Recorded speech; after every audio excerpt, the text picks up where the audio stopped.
Chapter 1, April 9th, 1995, the Oregon Coast. If I have learned anything in this long life of mine, it is this. In love, we find out who we want to be. In war, we find out who we are. Today's young people want to know everything about everyone. They think talking about a problem will solve it. I come from a quieter generation. We understand the value of forgetting, the lure of reinvention. Lately, though, I find myself thinking about the war and my past, about the people I lost. Lost. It makes it sound as if I misplaced my loved ones.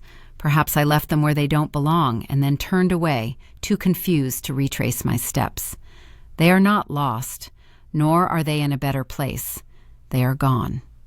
As I approach the end of my years, I know that grief, like regret, settles into our DNA and remains forever a part of us. I have aged in the months since my husband's death and my diagnosis. My skin has the crinkled appearance of wax paper that someone has tried to flatten and reuse. My eyes fail me often.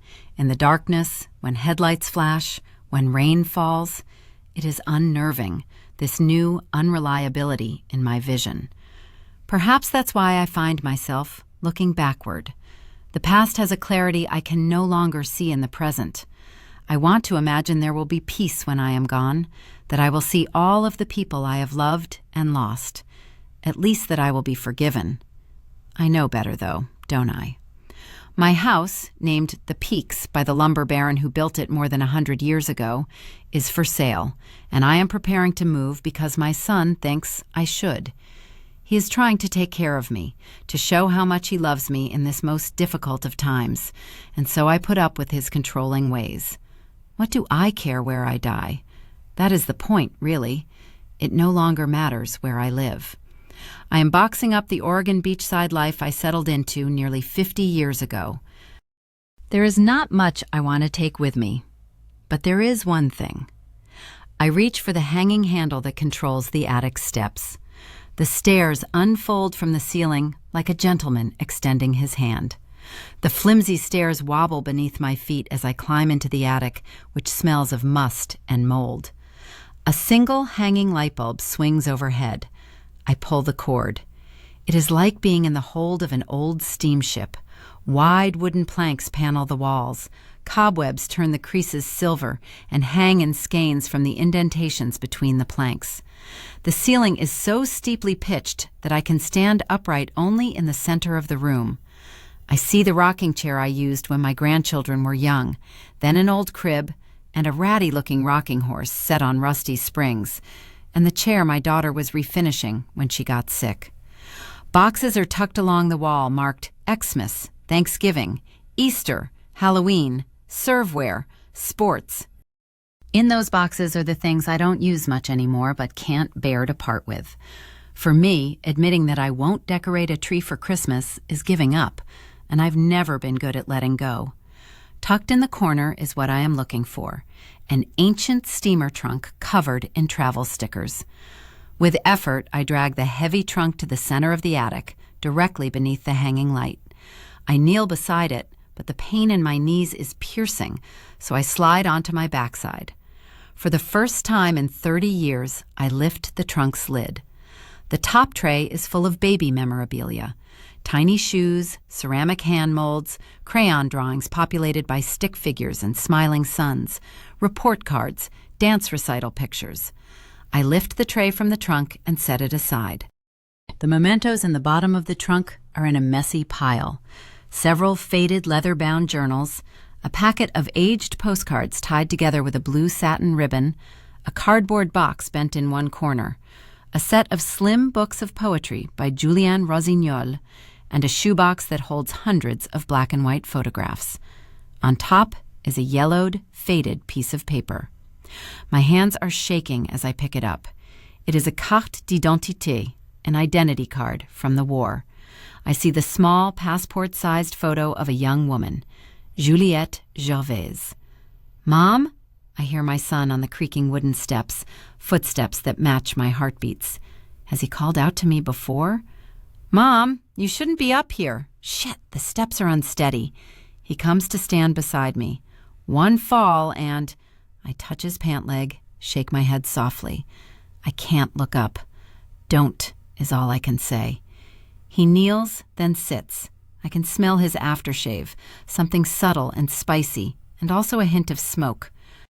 He has sneaked a cigarette outside, a habit he gave up decades ago and took up again at my recent diagnosis. There is no reason to voice my disapproval. He is a doctor. He knows better. My instinct is to toss the card into the trunk and slam the lid down, hiding it again. It's what I have done all my life. Now I am dying. Not quickly, perhaps, but not slowly either, and I feel compelled to look back on my life. Mom, you're crying. Am I? I want to tell him the truth, but I can't. It embarrasses and shames me, this failure. At my age, I should not be afraid of anything, certainly not my own past. I say only, I want to take this trunk. It's too big. I'll repack the things you want into a smaller box. I smile at his attempt to control me. I love you, and I am sick again. For these reasons, I have let you push me around, but I am not dead yet. I want this trunk with me. What can you possibly need in it? It's just our artwork and other junk. If I had told him the truth long ago, or had danced and drunk and sung more, maybe he would have seen me instead of a dependable, ordinary mother. He loves a version of me that is incomplete. I always thought it was what I wanted, to be loved and admired. Now I think perhaps I'd like to be known. Think of this as my last request. I can see that he wants to tell me not to talk that way, but he's afraid his voice will catch. He clears his throat. You've beaten it twice before, you'll beat it again. We both know this isn't true. I am unsteady and weak. I can neither sleep nor eat without the help of medical science. Of course I will. I just want to keep you safe. I smile. Americans can be so naive. Once I shared his optimism. I thought the world was safe. But that was a long time ago. Who is Juliette Gervais, Julienne says, and it shocks me a little to hear that name from him. I close my eyes, and in the darkness that smells of mildew and bygone lives, my mind casts back, a line thrown across years and continents. Against my will, or maybe in tandem with it, who knows anymore, I remember. Chapter 2, August 1939, France. Vienne Mauriac left the cool, stucco-walled kitchen and stepped out into her front yard. On this beautiful summer morning in the Loire Valley, everything was in bloom. White sheets flapped in the breeze, and roses tumbled like laughter along the ancient stone wall that hid her property from the road. A pair of industrious bees buzzed among the blooms. From far away, she heard the chugging purr of a train, and then the sweet sound of a little girl's laughter. Sophie. Vienne smiled. Her 8-year-old daughter was probably running through the house, making her father dance attendance on her as they readied for their Saturday picnic. Your daughter is a tyrant, Antoine said, appearing in the doorway. He walked toward her, his pomaded hair glinting black in the sunlight. He'd been working on his furniture this morning, sanding a chair that was already as soft as satin, and a fine layer of wood dust peppered his face and shoulders. He was a big man, tall and broad-shouldered, with a rough face and a dark stubble that took constant effort to keep from becoming a beard. He slipped an arm around her and pulled her close. I love you, Vi. I love you too. It was the truest fact of her world. She loved everything about this man. His smile, the way he mumbled in his sleep and laughed after a sneeze and sang opera in the shower. She'd fallen in love with him 15 years ago on the school play yard, before she'd even known what love was. He was her first everything, first kiss, first love, first lover. Before him, she'd been a skinny, awkward, anxious girl given to stuttering when she got scared, which was often. A motherless girl. You will be the adult now, her father had said to Vienne as they walked up to this very house for the first time. She'd been 14 years old, her eyes swollen from crying, her grief unbearable. In an instant, this house had gone from being the family's summer house to a prison of sorts. Maman had been dead less than 2 weeks when Papa gave up on being a father. Upon their arrival here, he'd not held her hand, or rested a hand on her shoulder, or even offered her a handkerchief to dry her tears. "But I'm just a girl," she'd said. Not anymore. She'd looked down at her younger sister Isabel, who still sucked her thumb at 4 and had no idea what was going on. Isabel kept asking when Maman was coming home. When the door opened, a tall, thin woman with a nose like a water spigot and eyes as small and dark as raisins appeared. "These are the girls," the woman had said. Papa nodded. "They will be no trouble." It had happened so fast, Vienne hadn't really understood. Papa dropped off his daughters like soiled laundry and left them with a stranger. The girls were so far apart in age, it was as if they were from different families. Vienne had wanted to comfort Isabel, meant to, but Vienne had been in so much pain it was impossible to think of anyone else, especially a child as willful and impatient and loud as Isabel. Vienne still remembered those first days here, Isabel shrieking and Madame spanking her. Vienne had pleaded with her sister, saying again and again, "Mon Dieu, Isabelle, quit screeching. Just do as she bids." But even at 4, Isabel had been unmanageable. Vienne had been undone by all of it. The grief for her dead mother, the pain of her father's abandonment, the sudden change in their circumstances, and Isabel's cloying, needy loneliness. It was Antoine who'd saved Vienne. That first summer after Maman's death, the two of them had become inseparable. With him, Vienne had found an escape. By the time she was 16, she was pregnant. At 17, she was married and the mistress of Le Jardin. 2 months later, she had a miscarriage, and she lost herself for a while. There was no other way to put it. She'd crawled into her grief and cocooned it around her, unable to care about anyone or anything. Certainly not a needy, wailing 4-year-old sister. But that was old news, not the sort of memory she wanted on a beautiful day like today. She leaned against her husband as their daughter ran up to them announcing, "I'm ready. Let's go." "Well," Antoine said, grinning, "the princess is ready, and so we must move." Vienne smiled as she went back into the house and retrieved her hat from the hook by the door. A strawberry blonde, with porcelain-thin skin and sea-blue eyes, she always protected herself from the sun.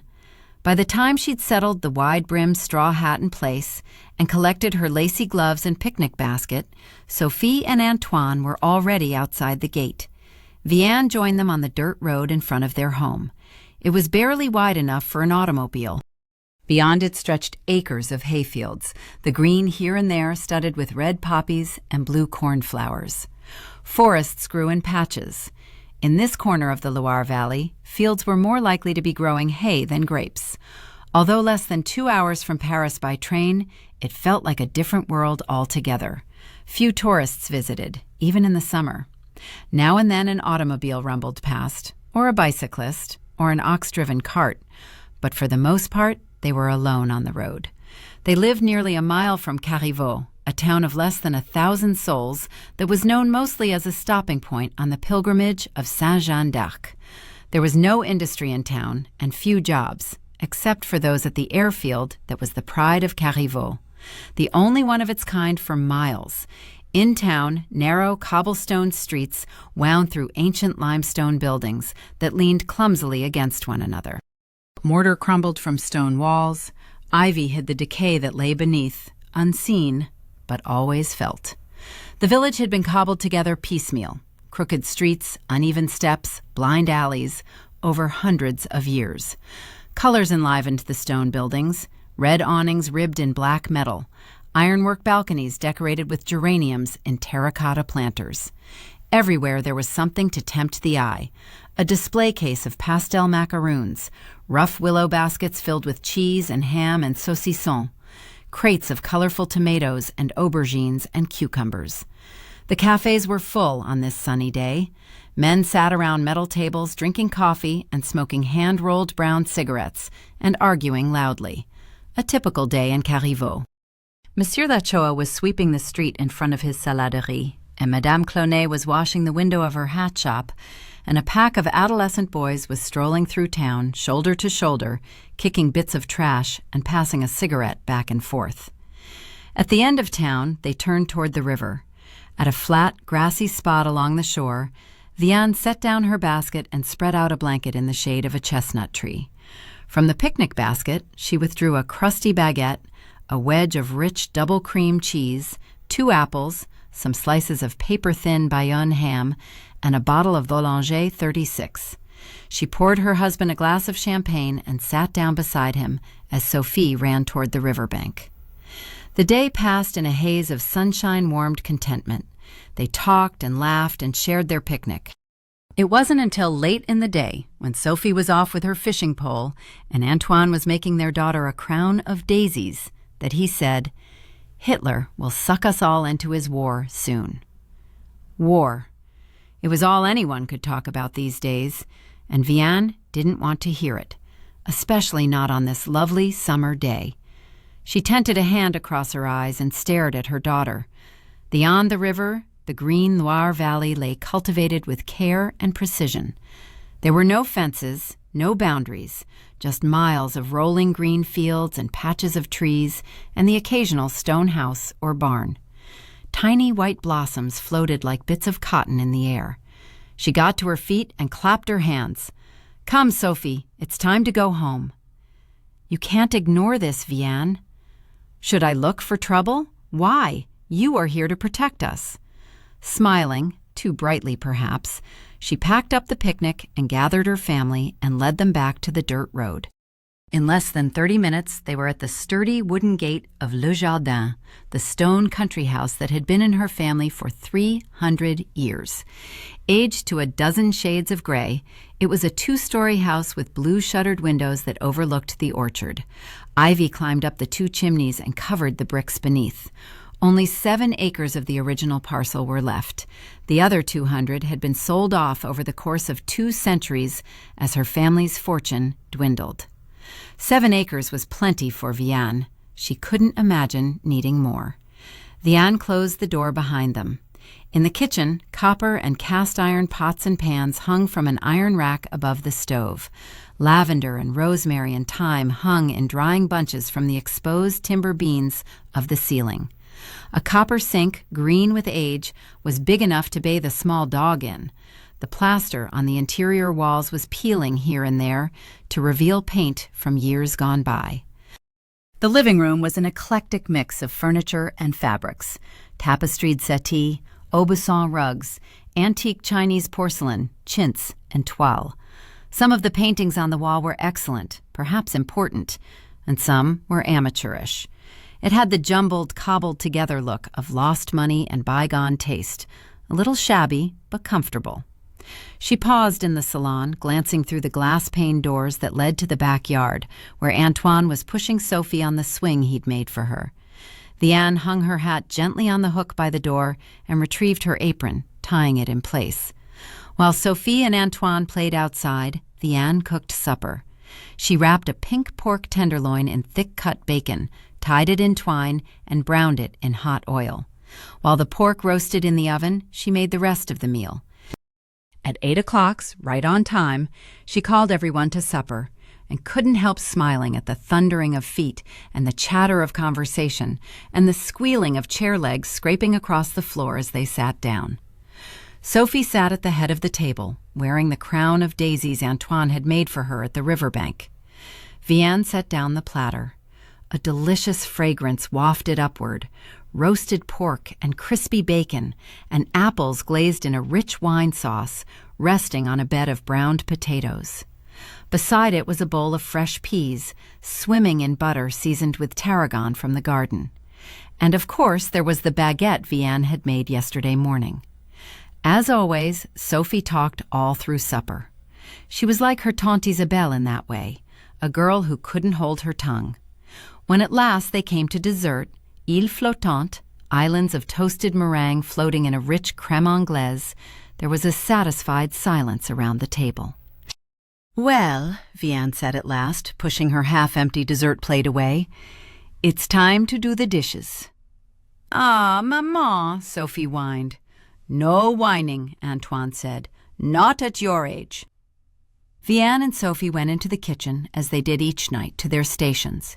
Vianne at the deep copper sink, Sophie at the stone counter, and began washing and drying the dishes. Vianne could smell the sweet, sharp scent of Antoine's after-supper cigarette wafting through the house. "Papa didn't laugh at a single one of my stories today," Sophie said, as Vianne placed the dishes back in the rough wooden rack that hung on the wall. "Something is wrong with him." "No laughter? Well, certainly that is cause for alarm." "He's worried about the war." The war. Again. Vianne shooed her daughter out of the kitchen. Upstairs in Sophie's bedroom, Vianne sat on the double bed, listening to her daughter chatter as she put on her pajamas and brushed her teeth and got into bed. Vianne leaned down to kiss her goodnight. "I'm scared," Sophie said. "Is war coming?" "Don't be afraid," Vianne said. "Papa will protect us." But even as she said it, she remembered another time when her mama had said to her, "Don't be afraid." It was when her own father had gone off to war. Sophie looked unconvinced. But nothing. There is nothing to worry about. Now go to sleep." She kissed her daughter again, letting her lips linger on the little girl's cheek. Vianne went down the stairs and headed for the backyard. Outside, the night was sultry. The air smelled of jasmine.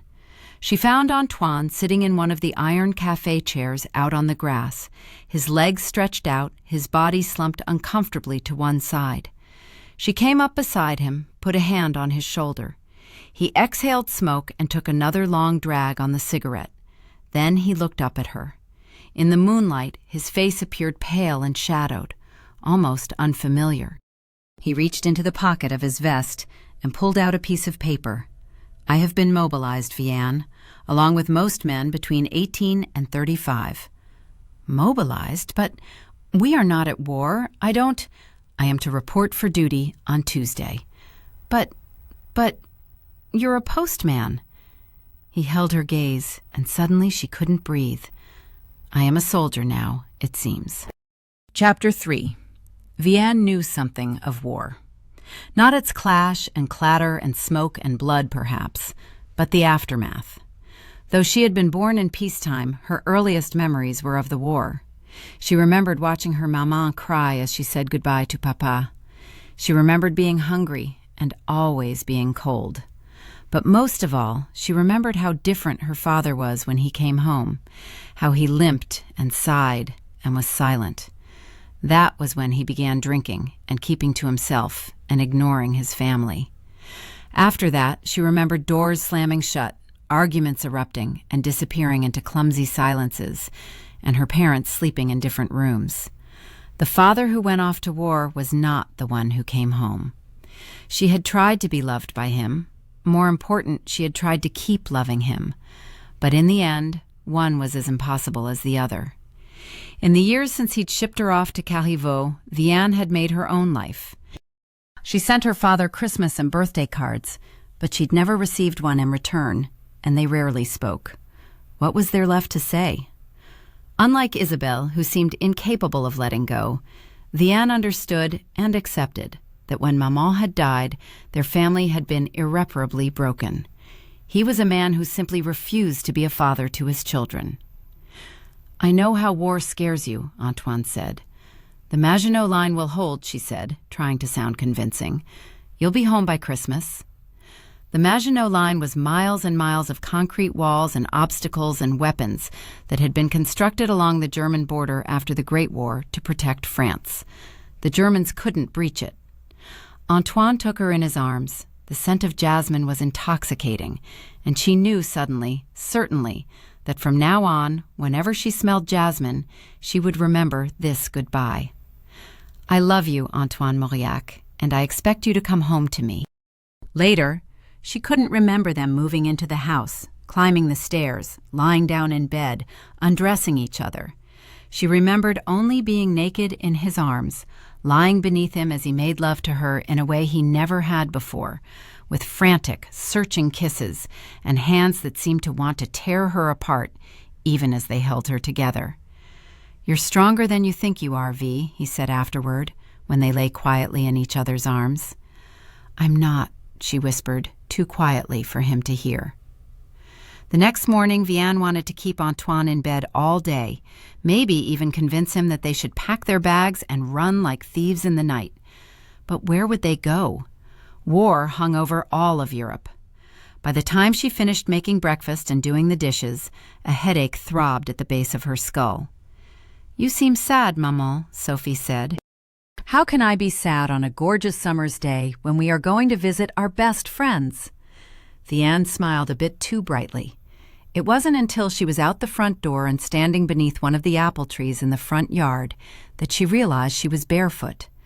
"Maman," Sophie said impatiently. "I'm coming," she said, as she followed Sophie through the front yard, past the old dovecote, now a gardening shed, and the empty barn. Sophie opened the back gate and ran into the well-tended neighboring yard toward a small stone cottage with blue shutters. Sophie knocked once, got no answer, and went inside. "Sophie," Vianne said sharply, but her admonishment fell on deaf ears. Manners were unnecessary at one's best friend's house, and Rachel de Champlain had been Vianne's best friend for 15 years. They'd met only a month after Papa had so ignominiously dropped his children off at Le Jardin. They'd been a pair back then, Vianne, slight and pale and nervous, and Rachel, as tall as the boys, with eyebrows that grew faster than a lie and a voice like a foghorn. Outsiders, both of them, until they met. They'd become inseparable in school and stayed friends in all the years since. They'd gone to university together and both had become school teachers. They'd even been pregnant at the same time. Now they taught in side-by-side classrooms at the local school. Rachel appeared in the open doorway, holding her newborn son, Ariel. A look passed between the women. In it was everything they felt and feared. Vianne followed her friend into a small, brightly lit interior that was as neat as a pin. A vase full of wildflowers graced the rough wooden trestle table, flanked by mismatched chairs. In the corner of the dining room was a leather valise, and sitting on top of it was the brown felt fedora that Rachel's husband Marc favored. Rachel went into the kitchen for a small crockery plate full of canelés. Then the women headed outside. In the small backyard, roses grew along a privet hedge. A table and 4 chairs sat unevenly on a stone patio. Antique lanterns hung from the branches of a chestnut tree. Vianne picked up a cannelé and took a bite, savoring the vanilla-rich cream center and crispy, slightly burned-tasting exterior. She sat down. Rachel sat down across from her with the baby asleep in her arms. Silence seemed to expand between them and fill with their fears and misgivings. "I wonder if he'll know his father," Rachel said as she looked down at her baby. "They'll be changed," Vianne said, remembering. Her father had been in the Battle of the Somme, in which more than 750,000 men had lost their lives. Rumors of German atrocities had come home with the few who survived. Rachel moved the infant to her shoulder, patted his back soothingly. "Marc is no good at changing diapers, and Ari loves to sleep in our bed. I guess that'll be all right now." Vianne felt a smile start. It was a little thing, this joke, but it helped. "Antoine's snoring is a pain in the backside. I should get some good sleep. And we can have poached eggs for supper." "Only half the laundry," she said, but then her voice broke. "I'm not strong enough for this, Rachel." "Of course you are. We'll get through it together." "Before I met Antoine," Rachel waved a hand dismissively.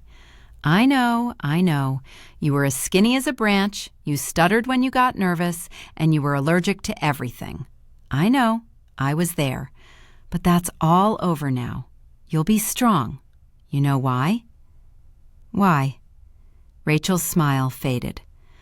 "I know I'm big, statuesque, as they like to say when they're selling me brassieres and stockings, but I feel undone by this, Vi. I'm going to need to lean on you sometimes, too. Not with all my weight, of course. And so we can't both fall apart at the same time." "Voila," Rachel said. "Our plan. Should we open a bottle of cognac now or gin? It's 10 o'clock in the morning." "You're right, of course. A French 75. On Tuesday morning when Vianne awoke, sunlight poured through the window, glazing the exposed timbers. Antoine sat in the chair by the window, a walnut rocker he'd made during Vianne's second pregnancy. For years that empty rocker had mocked them, the miscarriage years as she thought of them now, desolation in a land of plenty, 3 lost lives in 4 years, tiny thready heartbeats, blue hands, and then, miraculously, a baby who survived, Sophie. There were sad little ghosts caught in the wood grain of that chair, but there were good memories, too. "Maybe you should take Sophie to Paris," he said as she sat up. "Julien would look out for you."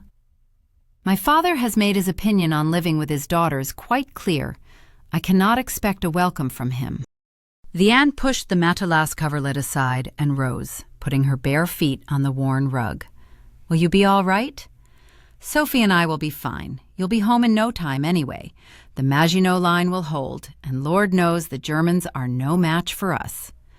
"Too bad their weapons are. I took all of our money out of the bank. There are 65,000 francs in the mattress. Use it wisely, Vianne. Along with your teaching salary, it should last you a good long time." She felt a flutter of panic. She knew too little about their finances. Antoine handled them. He stood up slowly and took her in his arms. She wanted to bottle how safe she felt in this moment, so she could drink of it later when loneliness and fear left her parched. Remember this, she thought. The way the light caught in his unruly hair, the love in his brown eyes, the chapped lips that had kissed her only an hour ago in the darkness. Through the open window behind them, she heard the slow, even clop, clop, clop of a horse moving up the road and the clattering of the wagon being pulled along behind. That would be Monsieur Quillian on his way to market with his flowers. If she were in the yard, he would stop and give her one and say it couldn't match her beauty, and she would smile and say merci and offer him something to drink. Vianne pulled away reluctantly. She went over to the wooden dresser and poured tepid water from the blue crockery pitcher into the bowl and washed her face. In the alcove that served as their wardrobe, behind a pair of gold and white toile curtains, she put on her brassiere and stepped into her lace-trimmed drawers and garter. She smoothed the silk stockings up her legs, fastened them to her garters, and then slipped into a belted cotton frock with a squared yoke collar. When she closed the curtains and turned around, Antoine was gone. She retrieved her handbag and went down the hallway to Sophie's room. Like theirs, it was small, with a steeply pitched, timbered ceiling, wide plank wooden floors, and a window that overlooked the orchard. An ironwork bed, a nightstand with a hand-me-down lamp, and a blue-painted armoire filled the space. Sophie's drawings decorated the walls. Vianne opened the shutters and let light flood the room. As usual in the hot summer months, Sophie had kicked the coverlet to the floor sometime in the night. Her pink stuffed teddy bear, Bébé, slept against her cheek. Vianne picked up the bear, staring down at its matted, much-petted face. Last year, Bébé had been forgotten on a shelf by the window, as Sophie moved on to newer toys. Now Bébé was back. Vianne leaned down to kiss her daughter's cheek. Sophie rolled over and blinked awake. "I don't want Papa to go, Maman," she whispered. She reached out for Bébé, practically snatched the bear from Vianne's hands. "I know." Vianne sighed. "I know." Vianne went to the armoire, where she picked out the sailor dress that was Sophie's favorite. "Can I wear the daisy crown Papa made me?" The daisy crown lay crumpled on the nightstand, the little flowers wilted. Vianne picked it up gently and placed it on Sophie's head. Vianne thought she was doing all right until she stepped into the living room and saw Antoine. "Papa?" Sophie touched the wilted daisy crown uncertainly. "Don't go." Antoine knelt down and drew Sophie into his embrace. "I have to be a soldier to keep you and Maman safe, but I'll be back before you know it." Vianne heard the crack in his voice. Sophie drew back. The daisy crown was sagging down the side of her head. "You promise you'll come home?" Antoine looked past his daughter's earnest face to Vianne's worried gaze. "Oui," he said at last. Sophie nodded. The three of them were silent as they left the house. They walked hand in hand up the hillside to the gray wooden barn. Knee-high golden grass covered the knoll, and lilac bushes as big as hay wagons grew along the perimeter of the property. 3 small white crosses were all that remained in this world to mark the babies Vianne had lost. Today she didn't let her gaze linger there at all. Her emotions were heavy enough right now. She couldn't add the weight of those memories, too. Inside the barn sat their old green Renault. When they were all in the automobile, Antoine started up the engine, backed out of the barn, and drove on browning ribbons of dead grass to the road. Vianne stared out the small, dusty window, watching the green valley pass in a blur of familiar images: red tile roofs, stone cottages, fields of hay and grapes, spindly-treed forests. All too quickly they arrived at the train station near Tours. The platform was filled with young men carrying suitcases, and women kissing them goodbye, and children crying.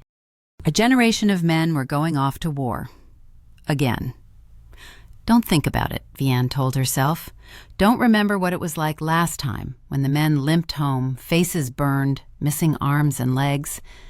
Vianne clung to her husband's hand as Antoine bought their tickets and led them onto the train. In the third-class carriage, stiflingly hot, people packed in like marsh reeds, she sat stiffly upright, still holding her husband's hand with her handbag on her lap. At their destination, a dozen or so men disembarked.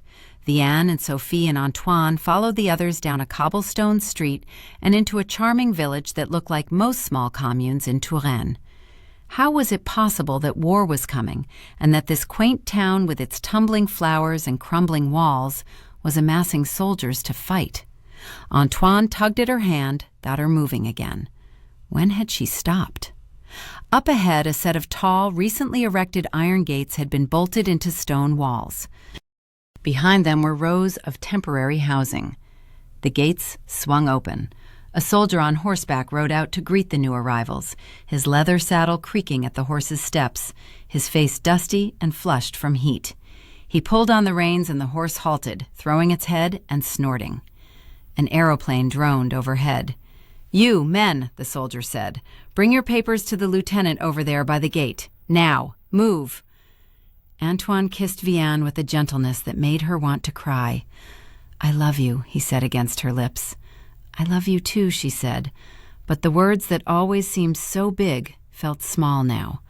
What was love when put up against war?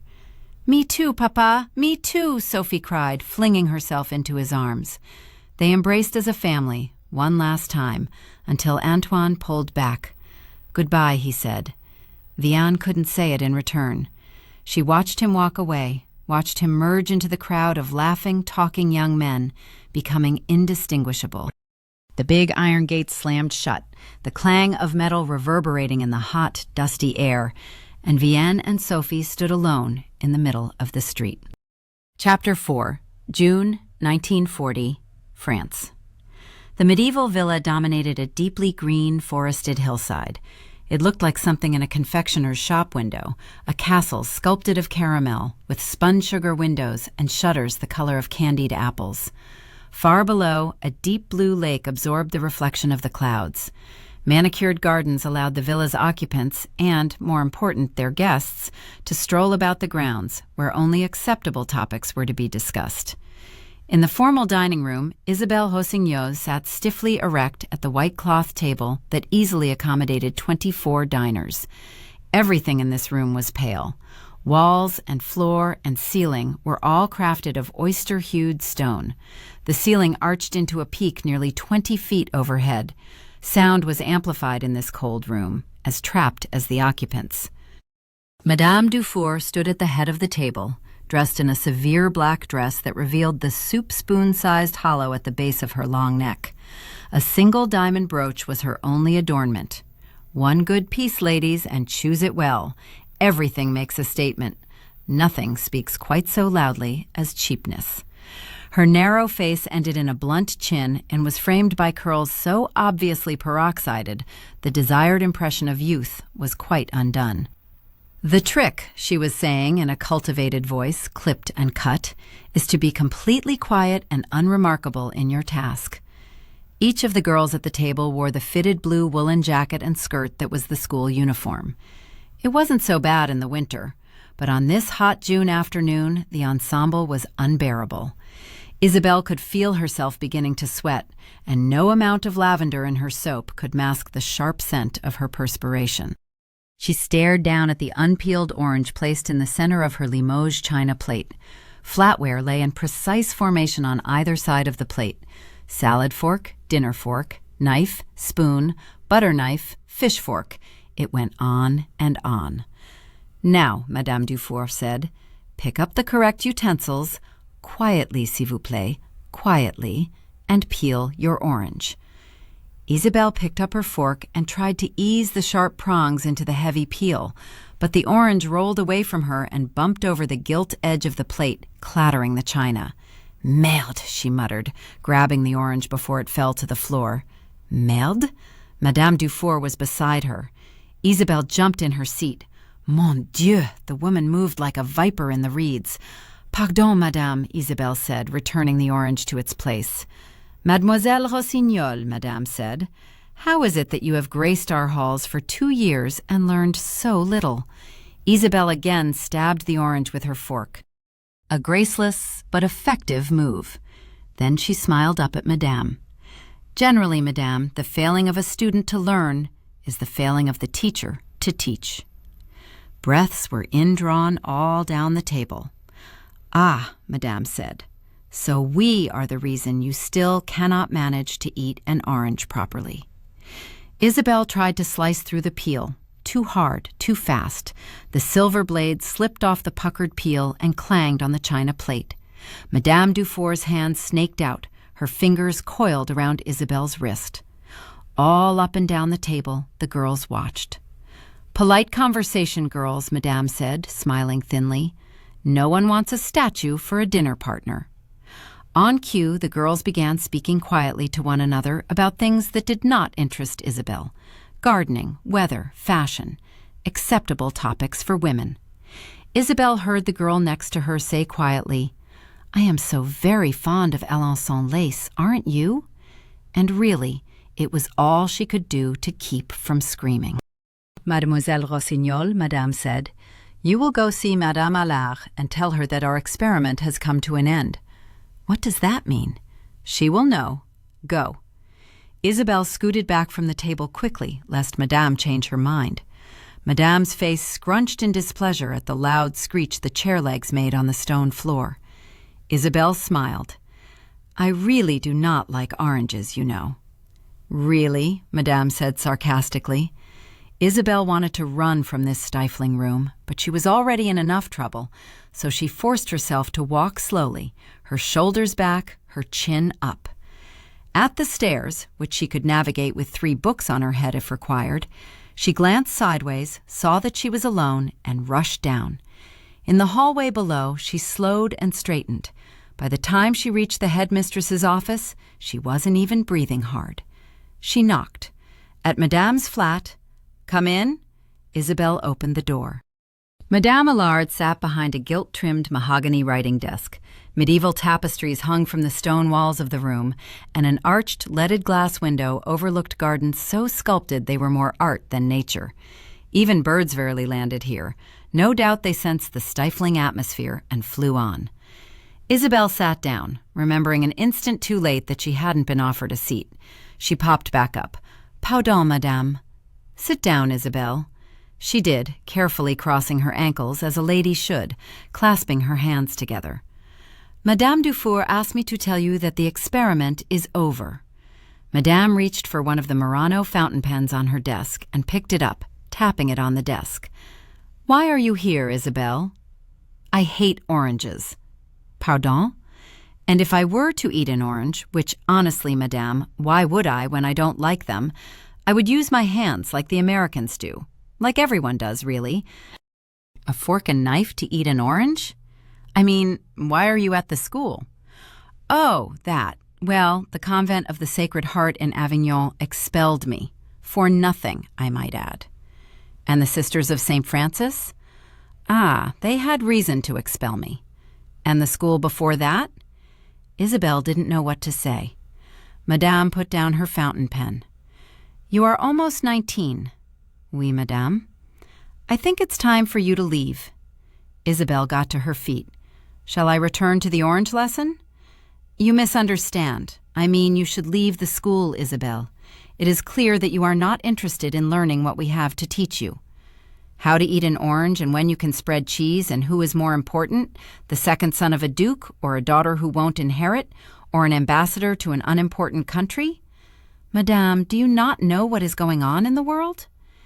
Isabel might have been secreted deep in the countryside, but still she knew.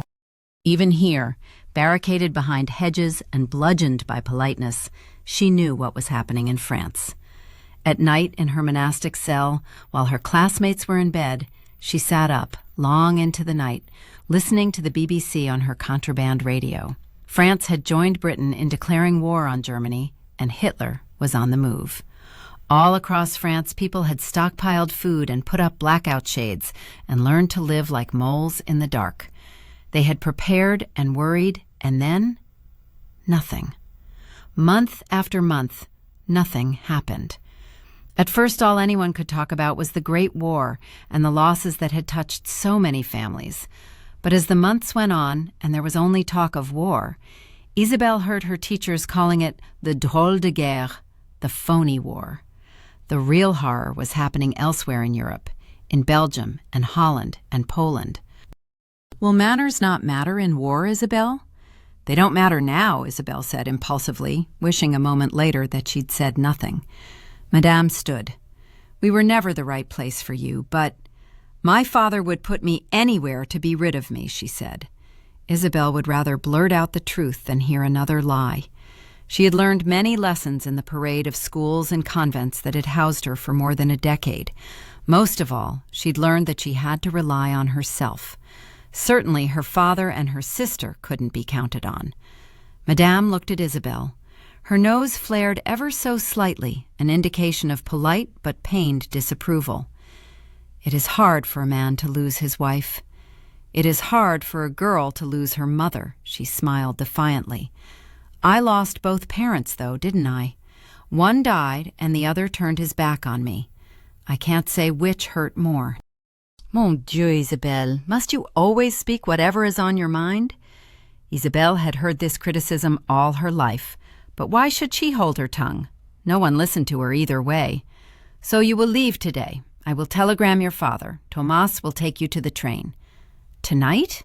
Isabelle blinked. But Papa won't want me. Ah, consequences, Madame said. Perhaps now you will see that they should be considered. Isabelle was alone on a train again, heading toward an unknown reception. She stared out the dirty, mottled window at the flashing green landscape. Fields of hay, red roofs, stone cottages, gray bridges, horses. Everything looked exactly as it always had, and that surprised her.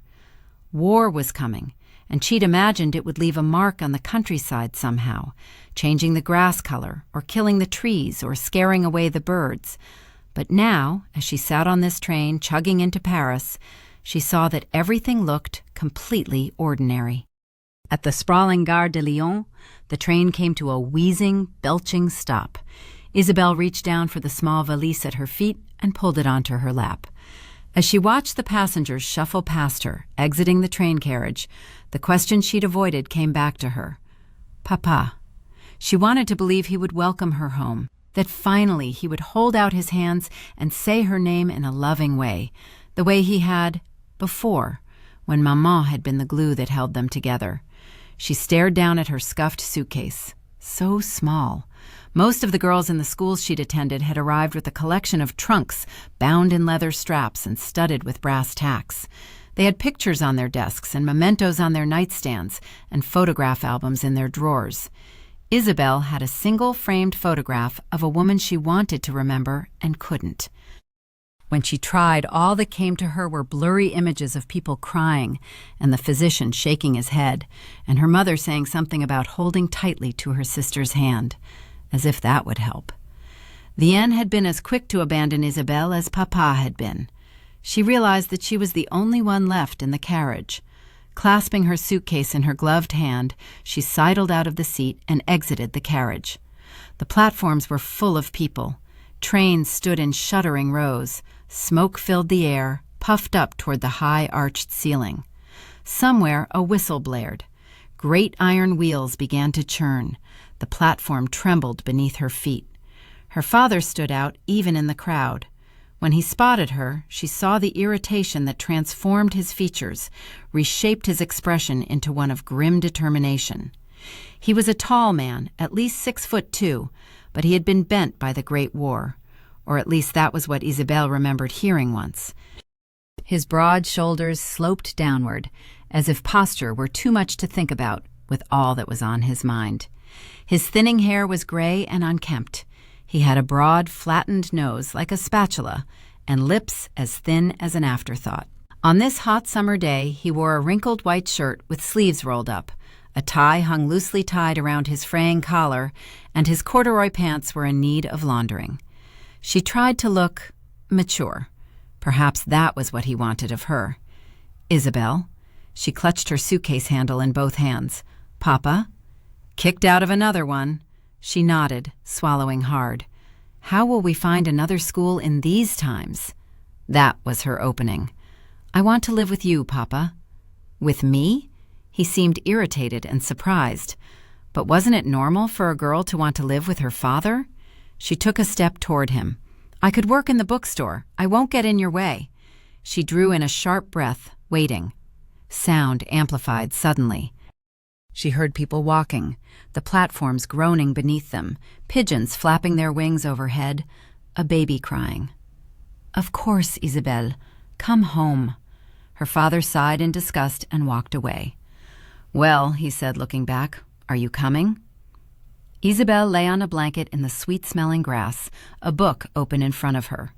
Somewhere nearby, a bee buzzed at a blossom. It sounded like a tiny motorcycle amid all this quiet. It was a blisteringly hot day, a week after she'd come home to Paris. Well, not home. She knew her father was still plotting to be rid of her, but she didn't want to think about that on such a gorgeous day, in the air that smelled of cherries and sweet green grass. You read too much, Christophe said, chewing on a stalk of hay. What is that, a romantic novel? She rolled toward him, snapping the book shut. It was about Edith Cavell, a nurse in the Great War, a hero. I could be a war hero, Christophe. He laughed. A girl? A hero? Absurd.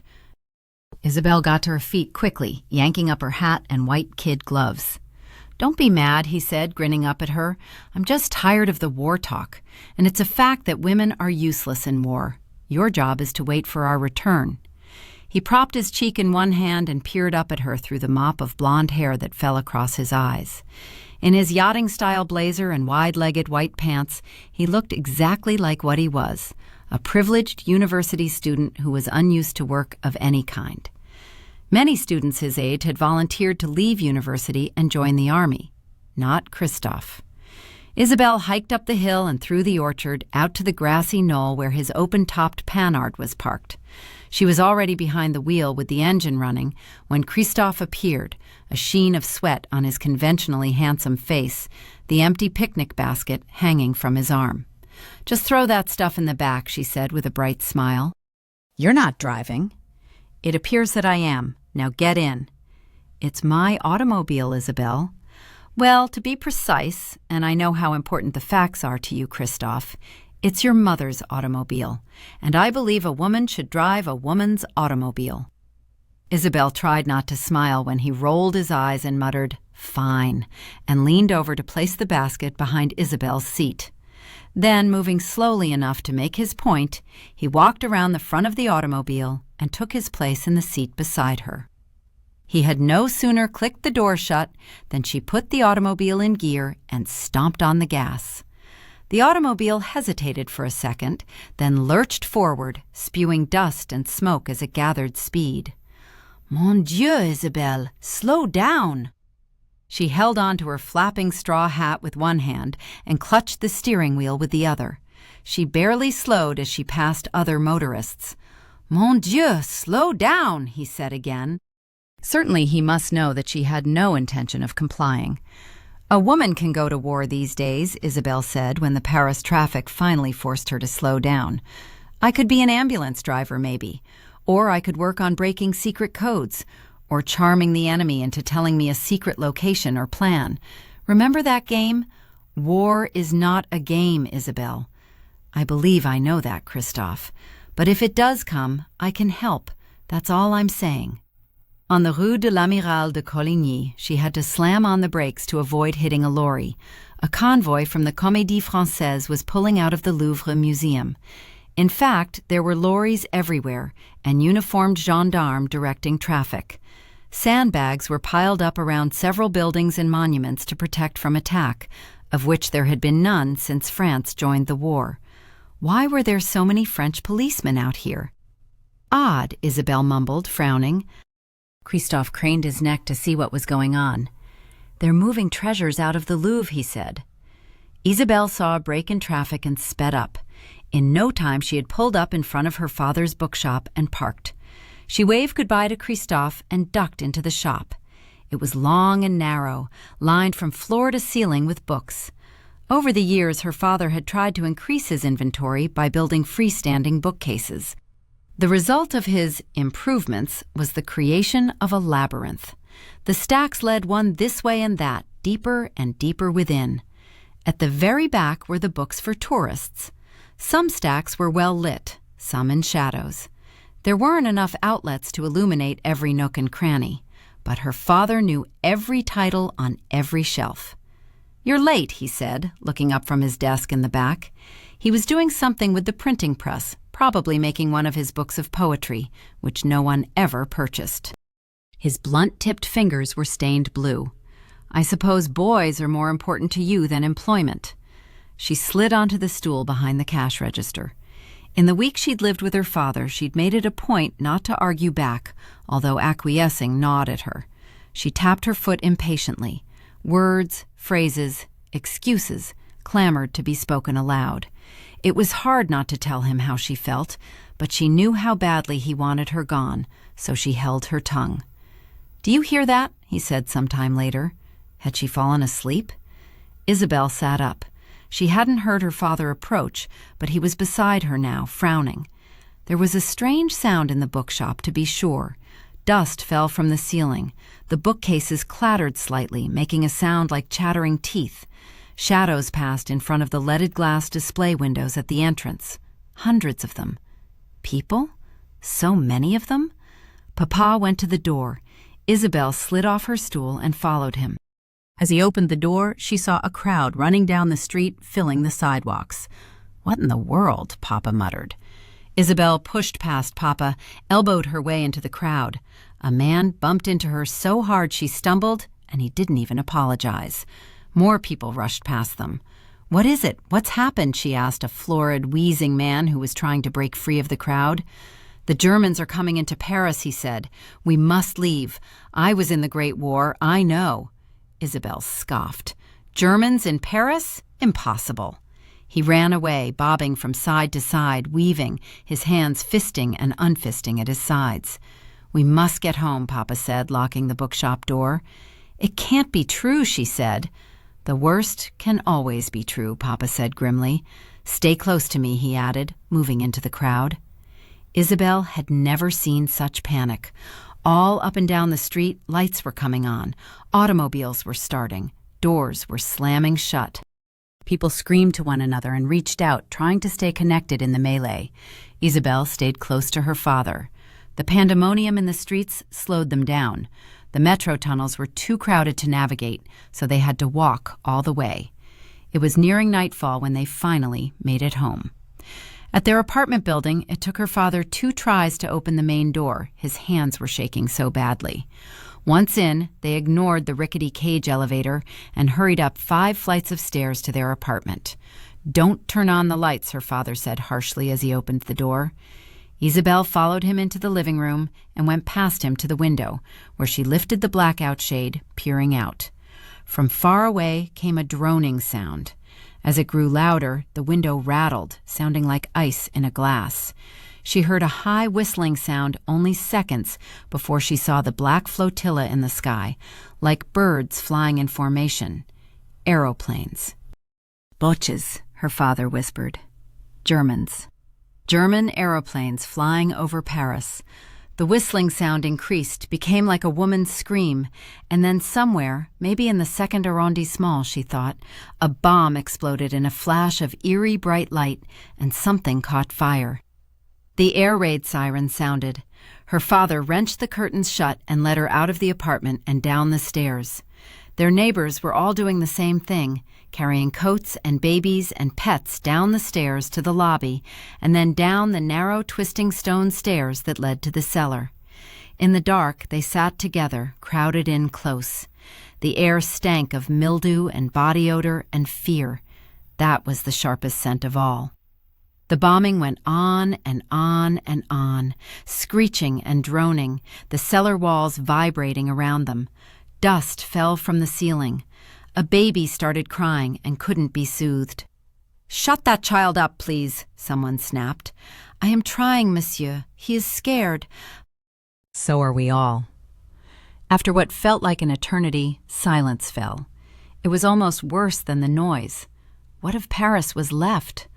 By the time the all-clear sounded, Isabelle felt numb. Isabelle? She wanted her father to reach out for her, to take her hand and comfort her, even if it was just for a moment. But he turned away from her and headed up the dark, twisting basement stairs.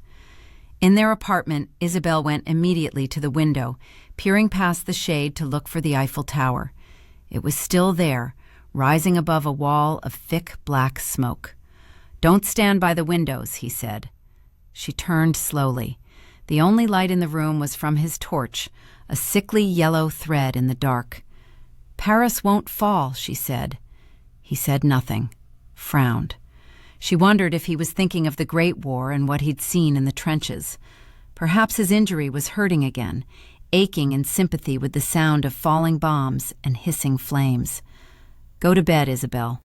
"Well, how can I possibly sleep at a time like this?" He sighed. "You will learn that a lot of things are possible." Chapter 5. They had been lied to by their government. They'd been assured time and time again that the Maginot Line would keep the Germans out of France. Lies. Neither concrete and steel nor French soldiers could stop Hitler's march, and the government had run from Paris like thieves in the night. It was said they were in Tours strategizing, but what good did strategy do when Paris was to be overrun by the enemy? "Are you ready?" "I am not going, Papa. I have told you this." She had dressed for travel, as he'd asked, in a red polka dot summer dress and low heels. "We will not have this conversation again, Isabelle. The Humberts will be here soon to pick you up. They will take you as far as Tours. From there, I leave it to your ingenuity to get to your sister's house. Lord knows you have always been adept at running away." "So you throw me out. Again." "Enough of this, Isabelle. Your sister's husband is at the front. She is alone with her daughter. You will do as I say. You will leave Paris." Did he know how this hurt her? Did he care? "You've never cared about Vianne or me, and she doesn't want me any more than you do." "You're going," he said. "I want to stay and fight, Papa, to be like Edith Cavell." He rolled his eyes. "You remember how she died, executed by the Germans." "Papa, please." "Enough. I have seen what they can do, Isabelle. You have not." "If it's that bad, you should come with me." "And leave the apartment and bookshop to them?" He grabbed her by the hand and dragged her out of the apartment and down the stairs, her straw hat and valise banging into the wall, her breath coming in gasps. At last he opened the door and pulled her out onto the Avenue de la Bourdonnais. Chaos, dust, crowds. The street was a living, breathing dragon of humanity, inching forward, wheezing dirt, honking horns, people yelling for help, babies crying, and the smell of sweat heavy in the air. Automobiles clogged the area, each burdened beneath boxes and bags. People had taken whatever they could find, carts and bicycles and even children's wagons. Those who couldn't find or afford the petrol or an automobile or a bicycle walked. Hundreds, thousands of women and children held hands, shuffled forward, carrying as much as they could hold. Suitcases, picnic baskets, pets. Already the very old and very young were falling behind. Isabelle didn't want to join this hopeless, helpless crowd of women and children and old people. While the young men were away, dying for them at the front, their families were leaving, heading south or west, although really, what made any of them think it would be safer there? Hitler's troops had already invaded Poland and Belgium and Czechoslovakia. The crowd engulfed them. A woman ran into Isabel, mumbled, "Pardon," and kept walking. Isabel followed her father. "I can be useful. Please, I'll be a nurse or drive an ambulance. I can roll bandages or even stitch up a wound." Beside them, a horn "Aougad." Her father looked past her, and she saw the relief that lifted his countenance. Isabel recognized that look. It meant he was getting rid of her. Again. "They are here," he said. "Don't send me away," she said, "please." He maneuvered her through the crowd to where a dusty black automobile was parked. It had a saggy, stained mattress strapped to its roof, along with a set of fishing poles and a rabbit cage, with the rabbit still inside. The boot was open, but also strapped down. Inside, she saw a jumble of baskets and suitcases and lamps. Inside the automobile, Monsieur Humbert's pale, plump fingers clutched the steering wheel, as if the automobile were a horse that might bolt at any second. He was a pudgy man who spent his days in the butcher shop near Papa's bookstore. His wife, Patricia, was a sturdy woman who had the heavy-jowled peasant look one saw so often in the country. She was smoking a cigarette and staring out the window as if she couldn't believe what she was seeing. Monsieur Humbert rolled down his window and poked his face into the opening. "Hello, Julien. She is ready?" Papa nodded. "She is ready. Merci, Edouard." Patricia leaned over to talk to Papa through the open window. "We are only going as far as Orléans, and she has to pay her share of petrol." Of course. Isabel couldn't leave. It was cowardly. Wrong. "Papa, au revoir," he said firmly enough to remind her that she had no choice. He nodded toward the car, and she moved numbly toward it. She opened the back door and saw 3 small, dirty girls lying together, eating crackers and drinking from bottles and playing with dolls. The last thing she wanted was to join them, but she pushed her way in, made a space for herself among these strangers that smelled vaguely of cheese and sausage, and closed the door. Twisting around in her seat, she stared at her father through the back window. His face held her gaze. She saw his mouth bend ever so slightly downward. It was the only hint that he saw her. The crowd surged around him like water around a rock, until all she could see was the wall of bedraggled strangers coming up behind the car. Isabel faced forward in her seat again.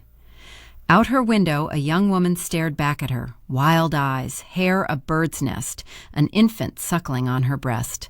The car moved slowly, sometimes inching forward, sometimes stopped for long periods of time. Isabel watched her countrymen, countrywomen, shuffle past her, looking dazed and terrified and confused. Every now and then, one of them would pound on the car bonnet or boot, begging for something. They kept the windows rolled up, even though the heat in the car was stifling. At first, she was sad to be leaving. And then her anger bloomed, growing hotter even than the air in the back of this stinking car. She was so tired of being considered disposable. First, her papa had abandoned her, and then Vianne had pushed her aside. She closed her eyes to hide tears she couldn't suppress. In the darkness that smelled of sausage and sweat and smoke, with the children arguing beside her, she remembered the first time she'd been sent away. The long train ride. Isabel stuffed in beside Vianne, who did nothing but sniff and cry and pretend to sleep. And then Madame looking down her copper pipe of a nose, saying, "They will be no trouble." Although she'd been young, only 4, Isabel thought she'd learned what alone meant. But she'd been wrong. In the 3 years she'd lived at Le Jardin, she'd at least had a sister, even if Vianne was never around. Isabel remembered peering down from the upstairs window, watching Vianne and her friends from a distance, praying to be remembered, to be invited.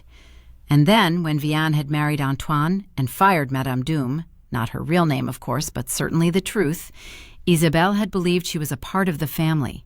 But not for long. When Vianne had her miscarriage, it was instantly goodbye, Isabelle. 3 weeks later, at 7, she'd been in her first boarding school. That was when she really learned about alone. "You, Isabelle, did you bring food?" Patricia asked. She was turned around in her seat, peering at Isabelle. "No." "Wine?" "I brought money and clothes and books." Books, Patricia said dismissively and turned back around.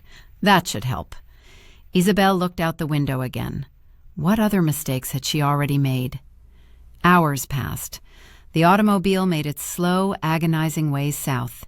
Isabel was grateful for the dust. It coated the window and obscured the terrible, depressing scene. People. Everywhere.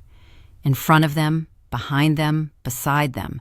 So thick was the crowd that the automobile could only inch forward in fits and starts. It was like driving through a swarm of bees that pulled apart for a second and then swarmed again. The sun was punishingly hot.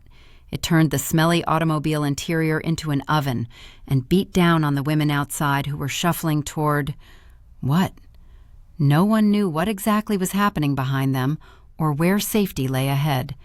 The car lurched forward and stopped hard. Isabel hit the seat in front of her. The children immediately started to cry for their mother. "Merde," Monsieur Humbert muttered. "Monsieur Humbert," Patricia said primly. "The children." An old woman pounded on the car's bonnet as she shuffled past.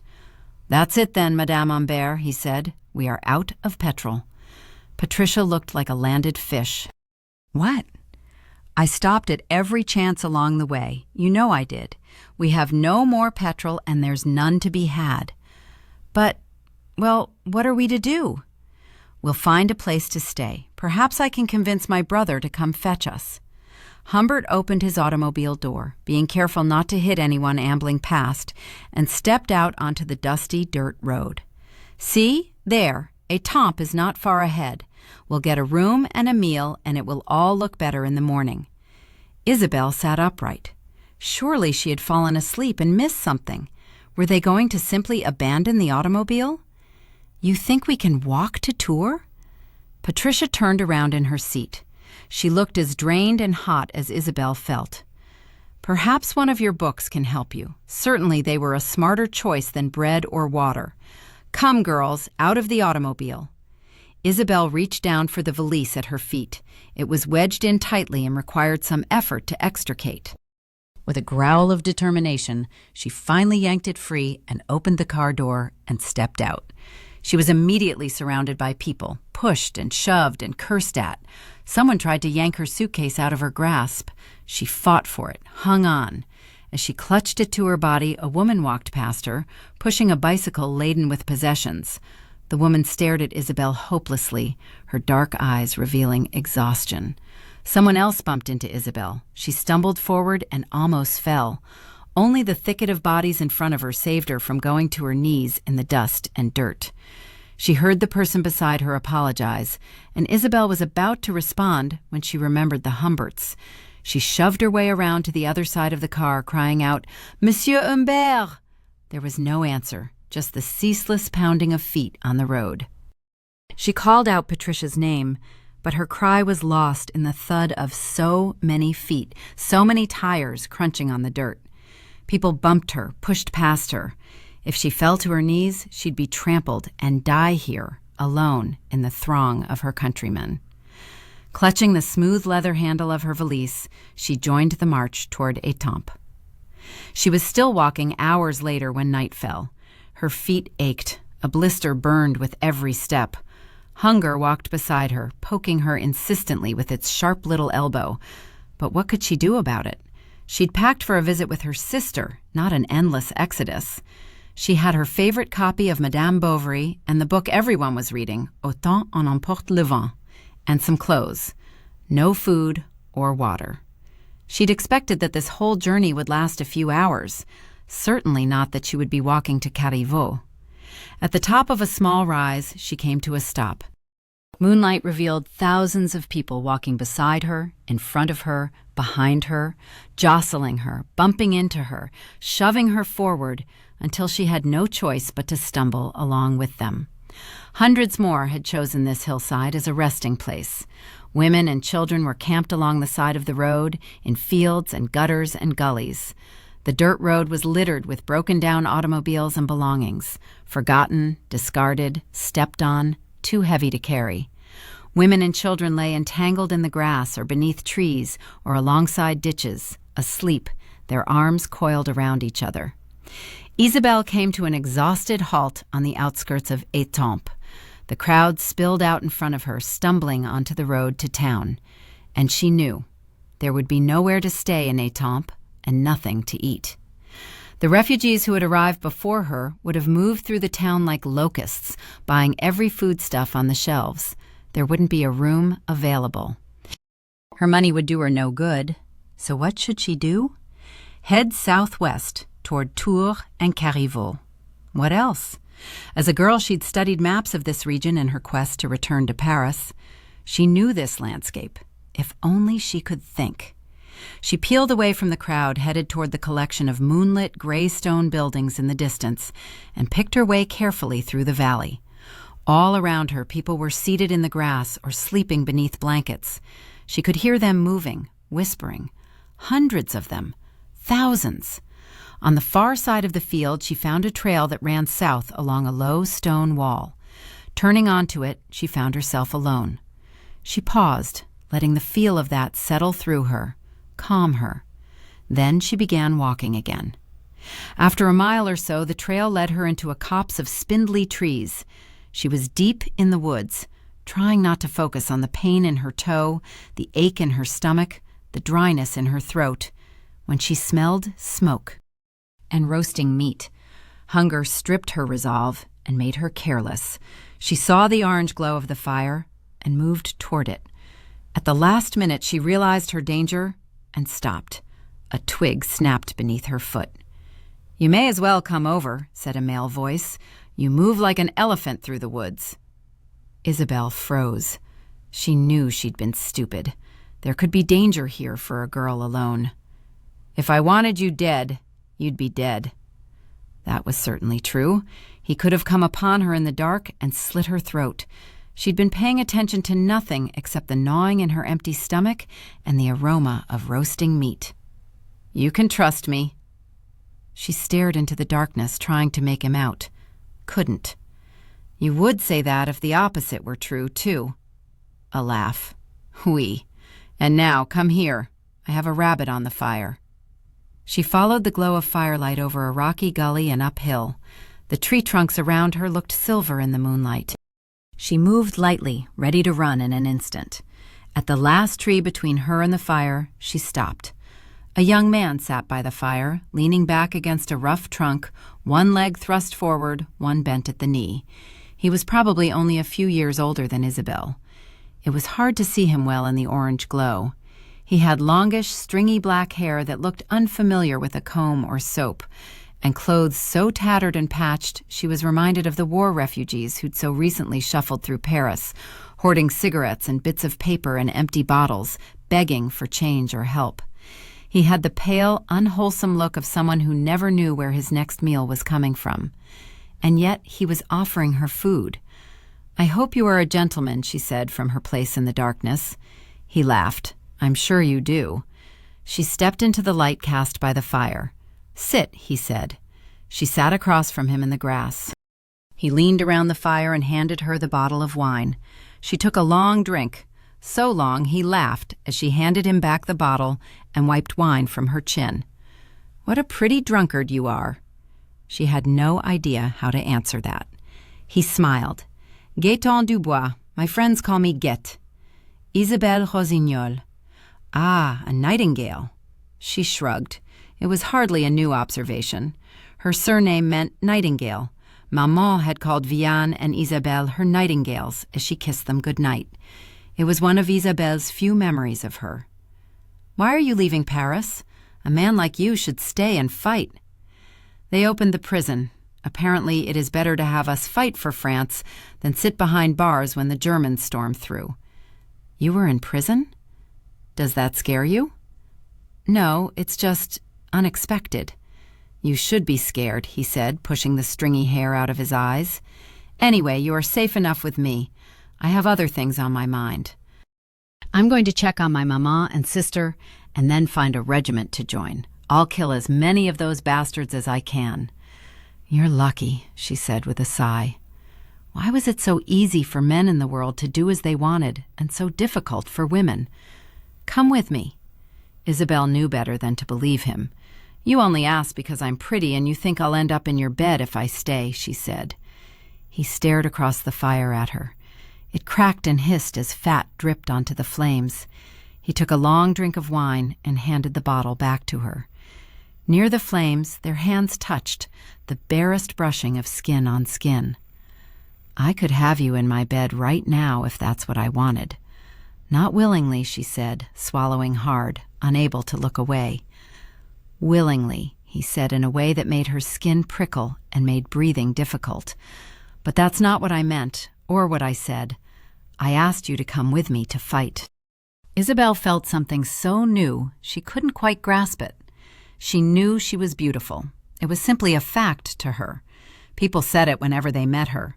She saw how men gazed at her with unabashed desire, remarking on her hair or green eyes or plump lips, how they looked at her breasts. She saw her beauty reflected in women's eyes, too. Girls at school who didn't want her to stand too near the boys they liked and judged her to be arrogant before she'd even spoken a word. Beauty was just another way to discount her, to not see her. She had grown used to getting attention in other ways, and she wasn't a complete innocent when it came to passion, either. Hadn't the good sisters of St. Francis expelled her for kissing a boy during Mass? But this felt different. He saw her beauty, even in the half-light, she could tell, but he looked past it. Either that, or he was smart enough to see that she wanted to offer more to the world than a pretty face. "I could do something that matters," she said quietly. "Of course you could. I could teach you to use a gun and a knife. I need to go to Carriveau and make sure my sister is well. Her husband is at the front." He gazed at her across the fire, his expression intent. "We will see your sister in Carriveau and my mother in Poitiers, and then we will be off to join the war." He made it sound like such an adventure, no different from running off to join the circus, as if they would see men who swallowed swords and fat women with beards along the way. It was what she'd been looking for all of her life. "A plan, then," she said, unable to hide her smile. Chapter 6. The next morning. Isabel blinked awake to see sunlight gilding the leaves rustling overhead. She sat up, re-smoothing the skirt that had hiked up in her sleep, revealing lacy white garters and ruined silk stockings. "Don't do that on my account." Isabel glanced to her left and saw Gaëtan coming toward her. For the first time, she saw him clearly. He was lanky, wiry as an apostrophe mark, and dressed in clothes that appeared to have come from a beggar's bin. Beneath the fraying cap, his face was scruffy and sharp, unshaven. He had a wide brow and a pronounced chin, and deep-set gray eyes that were heavily lashed. The look in those eyes was as sharp as the point of his chin, and revealed a kind of clarified hunger. Last night she'd thought it was how he'd looked at her. Now she saw that it was how he looked at the world. He didn't scare her, not at all. Isabel was not like her sister Vianne, who was given to fear and anxiety. But neither was Isabel a fool. If she was going to travel with this man, she had better get a few things straight. "So," she said, "prison." He stared at her, raised a black eyebrow as if to say, "Scared yet?" "A girl like you wouldn't know anything about it. I could tell you it was a Jean Valjean sort of stay, and you would think it was romantic." It was the kind of thing she heard all the time. It circled back to her looks, as most snide comments did. Surely a pretty blonde girl had to be shallow and dim-witted. "Were you stealing food to feed your family?" He grinned crookedly. It gave him a lopsided look, with one side of his smile hiking up farther than the other. "No." "Are you dangerous?" "It depends. What do you think of communists?" "Ah, so you were a political prisoner." "Something like that. But like I said, a nice girl like you wouldn't know anything about survival." "You'd be surprised the things I know, Gaëtan. There is more than one kind of prison." "Is there, pretty girl? What do you know about it?" "What was your crime?"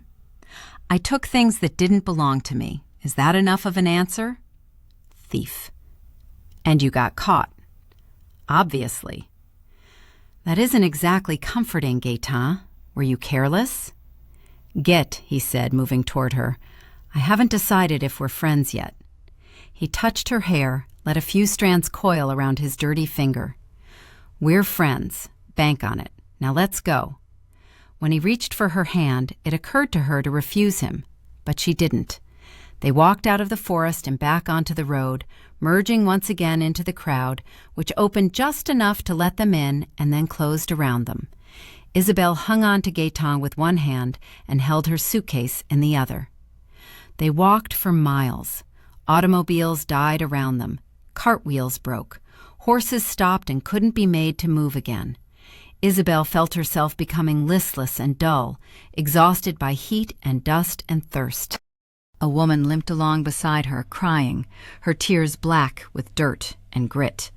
And then that woman was replaced by an older woman in a fur coat who was sweating profusely and seemed to be wearing every piece of jewelry she owned. The sun grew stronger, became stiflingly, staggeringly hot. Children whined, women whimpered. The acrid, stuffy scent of body odor and sweat filled the air. But Isabelle had grown so used to it that she barely noticed other people's smell or her own. It was almost 3 o'clock, the hottest part of the day, when they saw a regiment of French soldiers walking alongside them, dragging their rifles. The soldiers moved in a disorganized way, not in formation, not smartly. A tank rumbled beside them, crunching over belongings left in the road. On it, several wave-faced French soldiers sat slumped. Their heads hung low. Isabelle pulled free of Gaëtan and stumbled through the crowd, elbowing her way to the regiment. "You're going the wrong way," she screamed, surprised to hear how hoarse her voice was. Gaëtan pounced on a soldier, shoved him back so hard he stumbled and crashed into a slow-moving tank. "Who is fighting for France?" The bleary-eyed soldier shook his head. "No one." In a glint of silver, Isabelle saw the knife Gaëtan held to the man's throat. The soldier's gaze narrowed. "Go ahead. Do it. Kill me." Isabelle pulled Gaëtan away. In his eyes, she saw a rage so deep it scared her. He could do it. He could kill this man by slitting his throat. And she thought, they opened the prisons. Was he worse than a thief? "Git," she said. Her voice got through to him. He shook his head as if to clear it and lowered his knife. "Who is fighting for us?" he said bitterly, coughing at the dust. "We will be," she said, "soon." Behind her, an automobile honked its horn. "Ah-oo-ga!" Isabelle ignored it. Automobiles were no better than walking anymore. The few that were still running were moving only at the whim of the people around them, like flotsam in the reeds of a muddy river. "Come on," she pulled him away from the demoralized regiment. They walked on, still holding hands, but as the hours passed, Isabelle noticed a change in Gaëtan.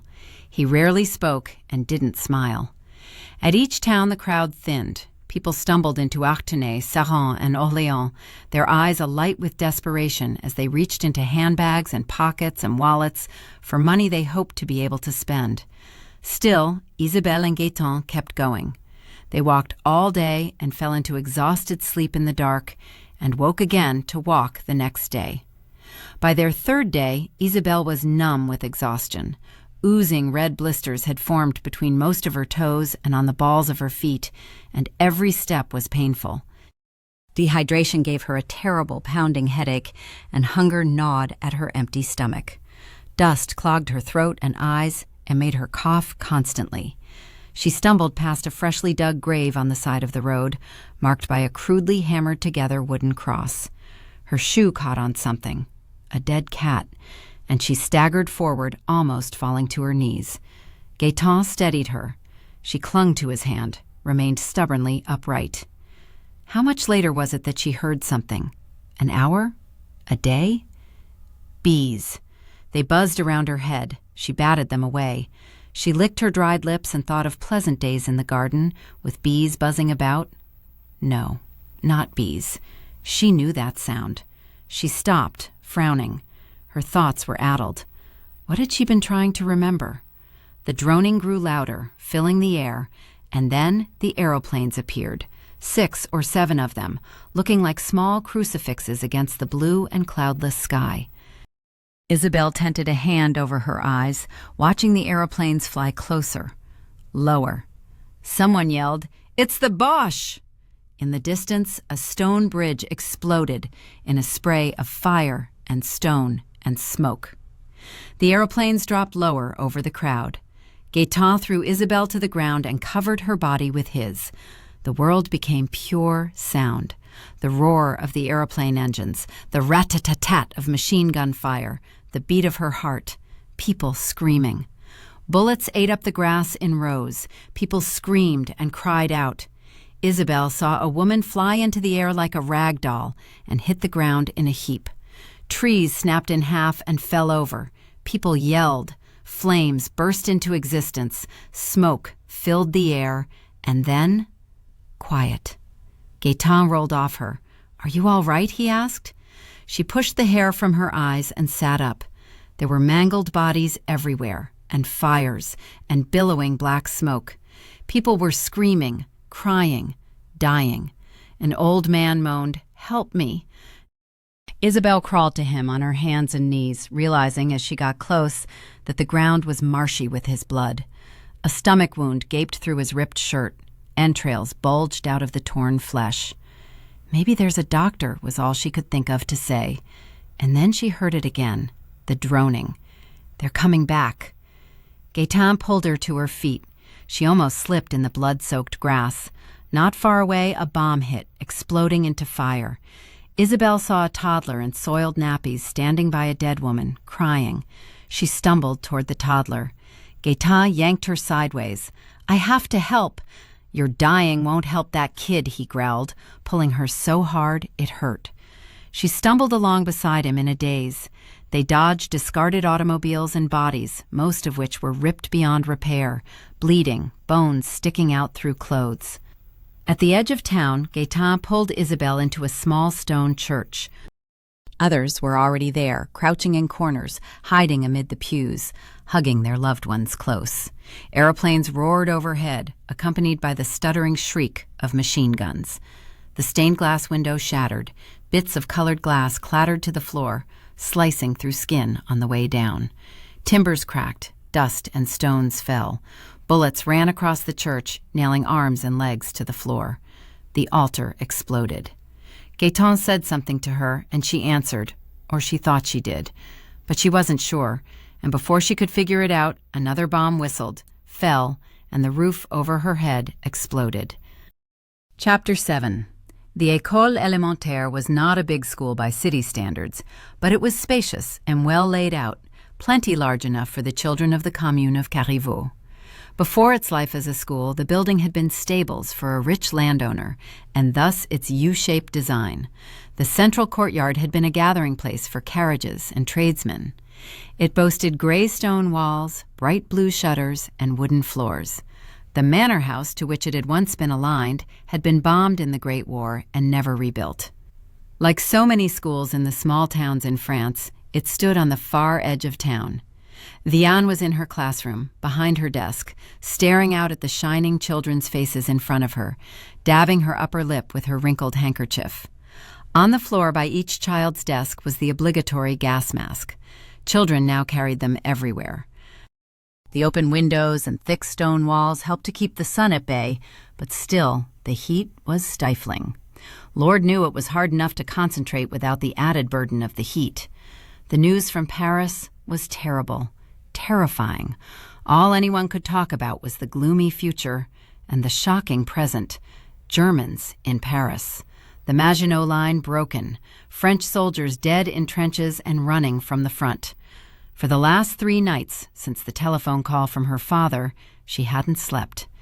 Isabelle was God knew where between Paris and Carriveau, and there had been no word from Antoine.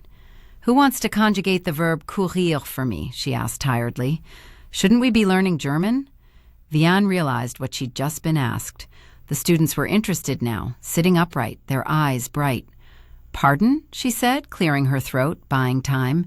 "We should be learning German, not French." It was young Gilles Fournier, the butcher's son. His father and all 3 of his older brothers had gone off to the war, leaving only him and his mother to run the family's butcher shop. "And shooting," François agreed, nodding his head. "My maman says we will need to know how to shoot Germans, too." My grand-mère says we should all just leave, said Claire. She remembers the last war, and she says we are fools for staying. The Germans won't cross the Loire, will they, Madame Mauriac? In the front row center, Sophie sat forward in her seat, her hands clasped atop the wooden desk, her eyes wide. She had been as upset by the rumors as Vianne. The child had cried herself to sleep 2 nights in a row, worrying over her father. Now, Bébé came to school with her. Sarah sat in the desk beside her best friend, looking equally fearful. It is all right to be afraid, Vianne said, moving toward them.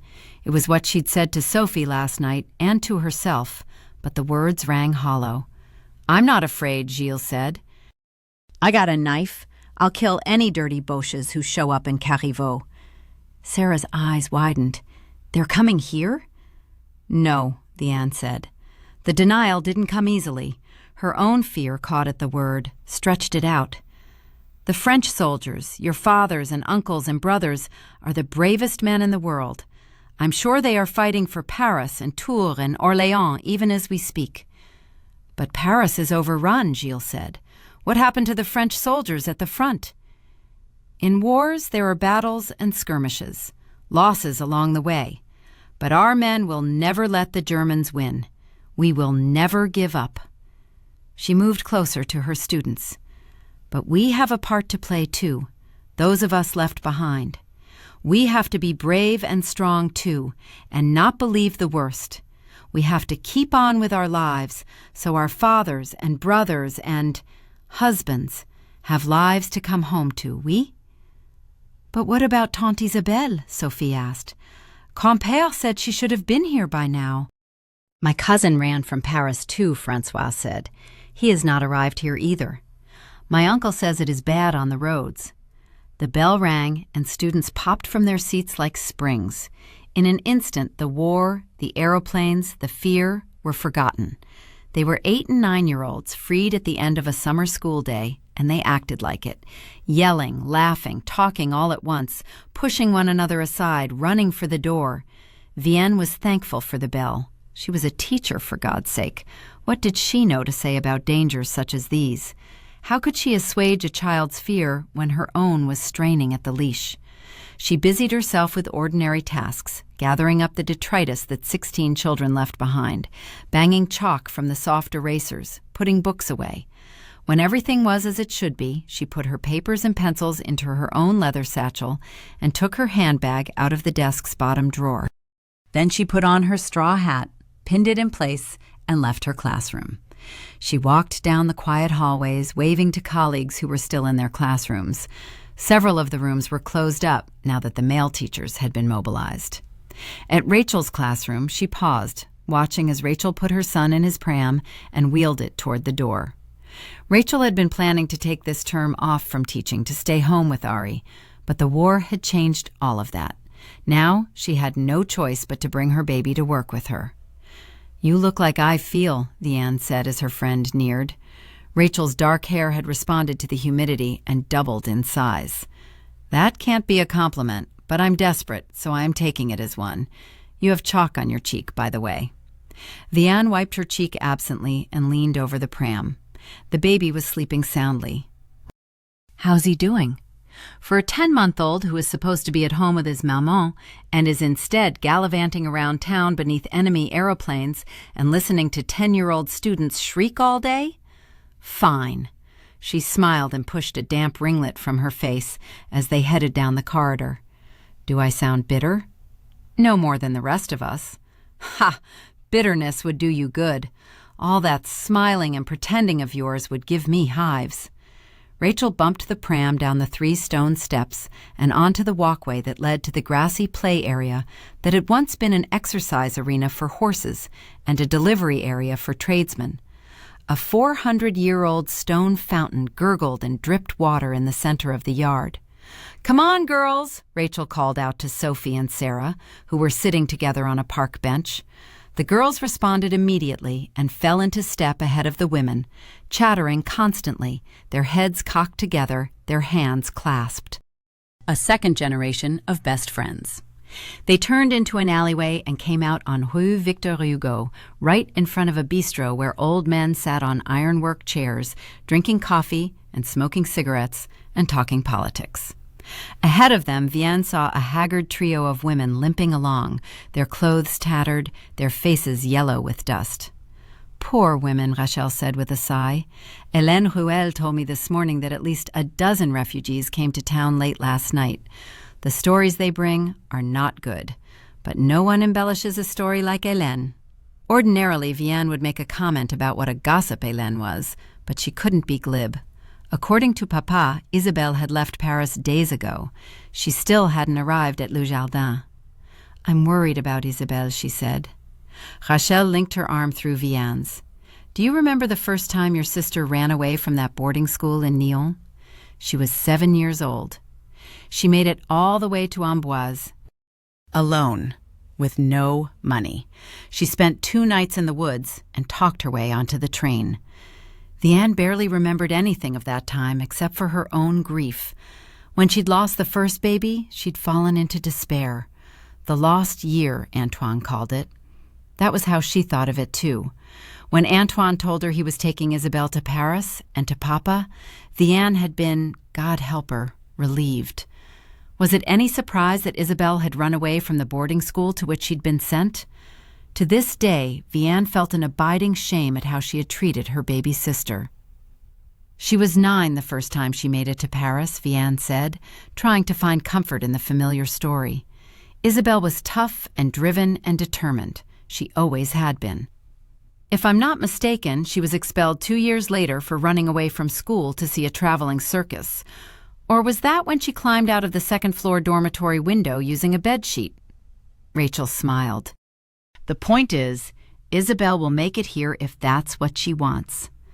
God help anyone who tries to stop her. She will arrive any day, I promise, unless she has met an exiled prince and fallen desperately in love.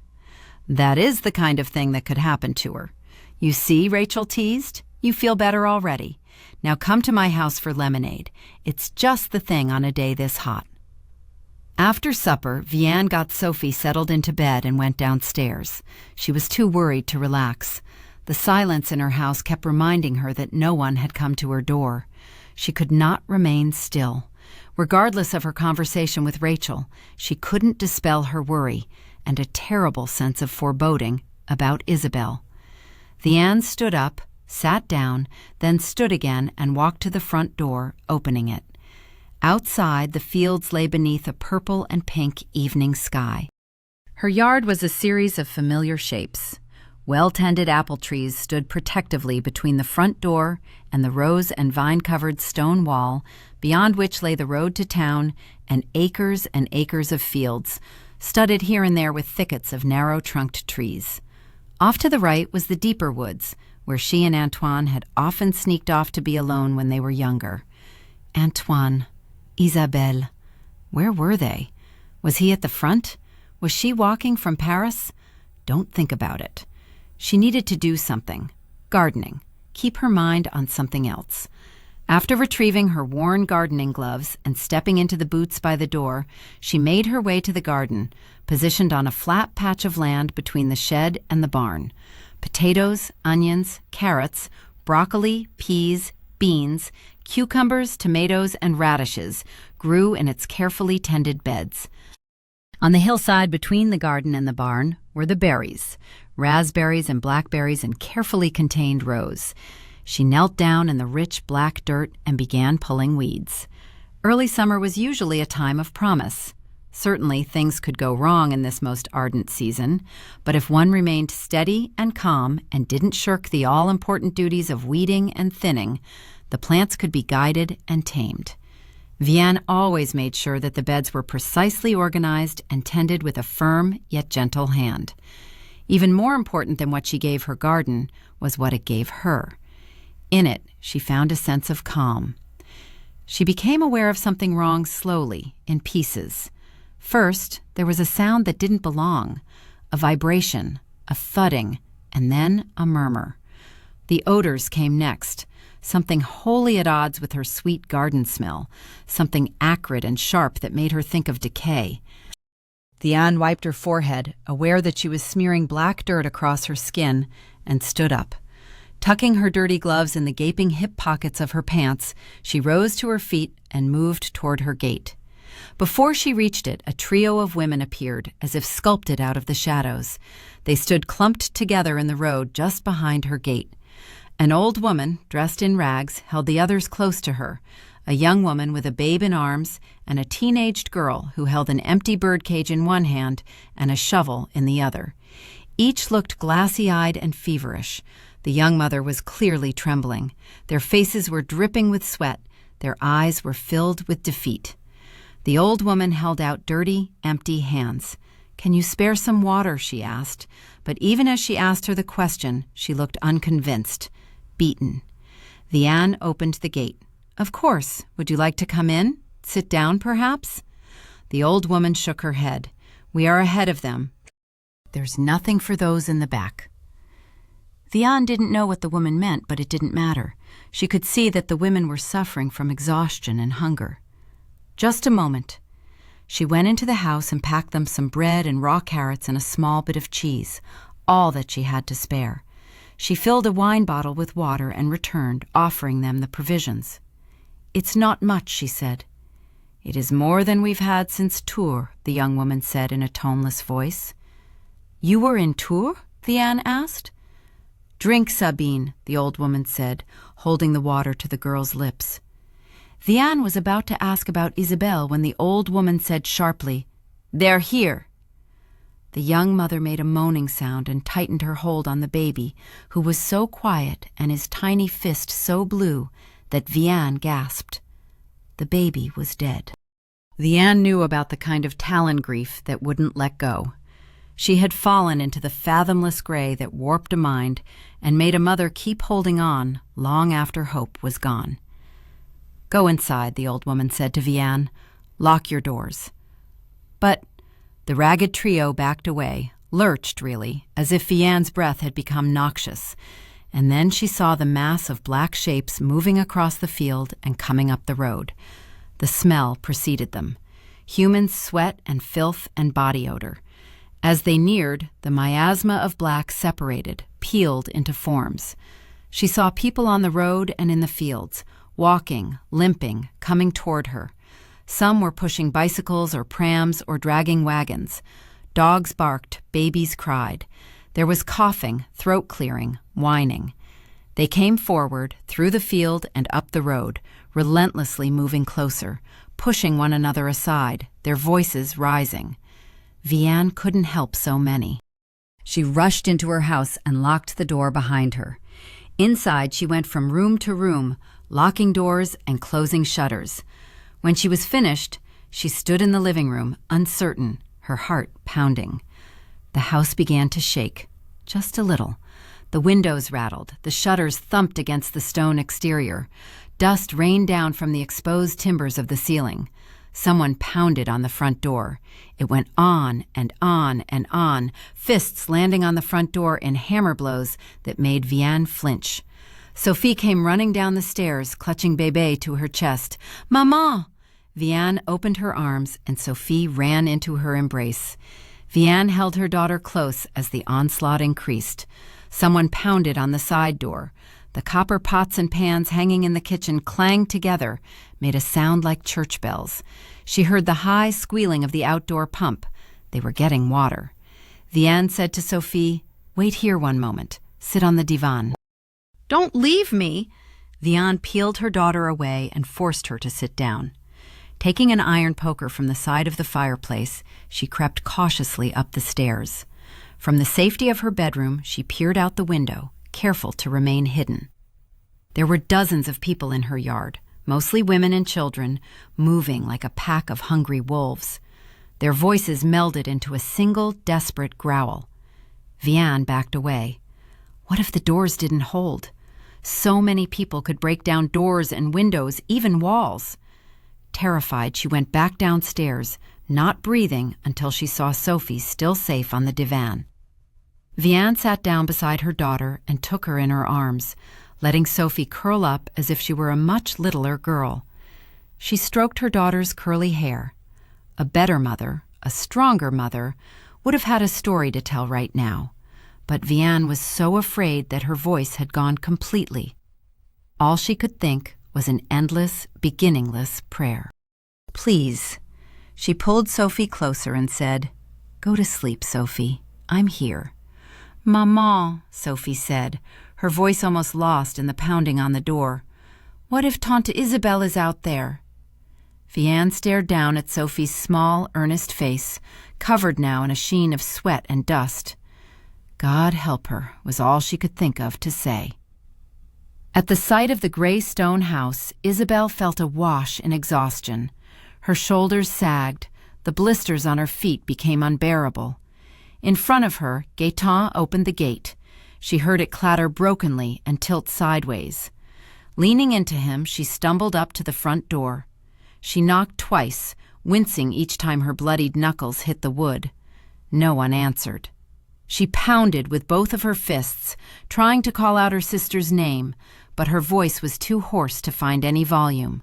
She staggered back, almost sinking to her knees in defeat.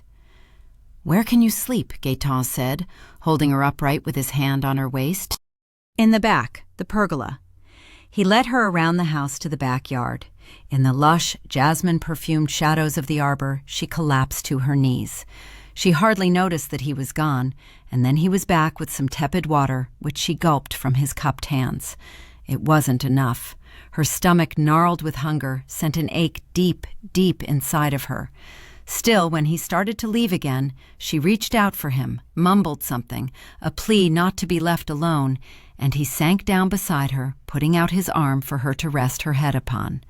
They lay side by side in the warm dirt, staring up through the black thicket of vines that looped around the timbers and cascaded to the ground. The heady aromas of jasmine and blooming roses and rich earth created a beautiful bower. And yet, even here, in this quiet, it was impossible to forget what they'd just been through and the changes that were close on their heels. She had seen a change in Gaëtan, watched anger and impotent rage erase the compassion in his eyes and the smile from his lips. He had hardly spoken since the bombing, and when he did, his voice was clipped and curt. They both knew more about war now, about what was coming. "You could be safe here, with your sister," he said. "I don't want to be safe, and my sister will not want me." She twisted around to look at him. Moonlight came through in lacy patterns, illuminating his eyes, his mouth, leaving his nose and chin in darkness. He looked different again, older already, in just these few days, careworn, angry. He smelled of sweat and blood and mud and death, but she knew she smelled the same. "Have you heard of Edith Cavell?" she asked. "Do I strike you as an educated man?" She thought about that for a moment and then said, "Yes." He was quiet long enough that she knew she'd surprised him. "I know who she is. She saved the lives of hundreds of Allied airmen in the Great War. She is famous for saying that patriotism is not enough. And this is your hero, a woman executed by the enemy." "A woman who made a difference," Isabelle said, studying him. "I am relying on you, a criminal and a communist, to help me make a difference. Perhaps I am as mad and impetuous as they say." "Who are they?" "Everyone." She paused, felt her expectation gather close. She had made a point of never trusting anyone, and yet she believed Gaëtan. He looked at her as if she mattered. "You will take me, as you promised." "You know how such bargains are sealed?" "How?" "With a kiss." "Quit teasing. This is serious." "What's more serious than a kiss on the brink of war?" He was smiling, but not quite. That banked anger was in his eyes again, and it frightened her, reminded her that she really didn't know him at all. "I would kiss a man who was brave enough to take me into battle with him." "I think you know nothing of kissing," he said with a sigh. "Shows what you know." She rolled away from him and immediately missed his touch. Trying to be nonchalant, she rolled back to face him and felt his breath on her eyelashes. "You may kiss me then, to seal our deal." He reached out slowly, put a hand around the back of her neck, and pulled her toward him. "Are you sure?" he asked, his lips almost touching hers. She didn't know if he was asking about going off to war or granting permission for a kiss, but right now, in this moment, it didn't matter. Isabel had traded kisses with boys as if they were pennies to be left on park benches and lost in chair cushions, meaningless. Never before, not once, had she really yearned for a kiss.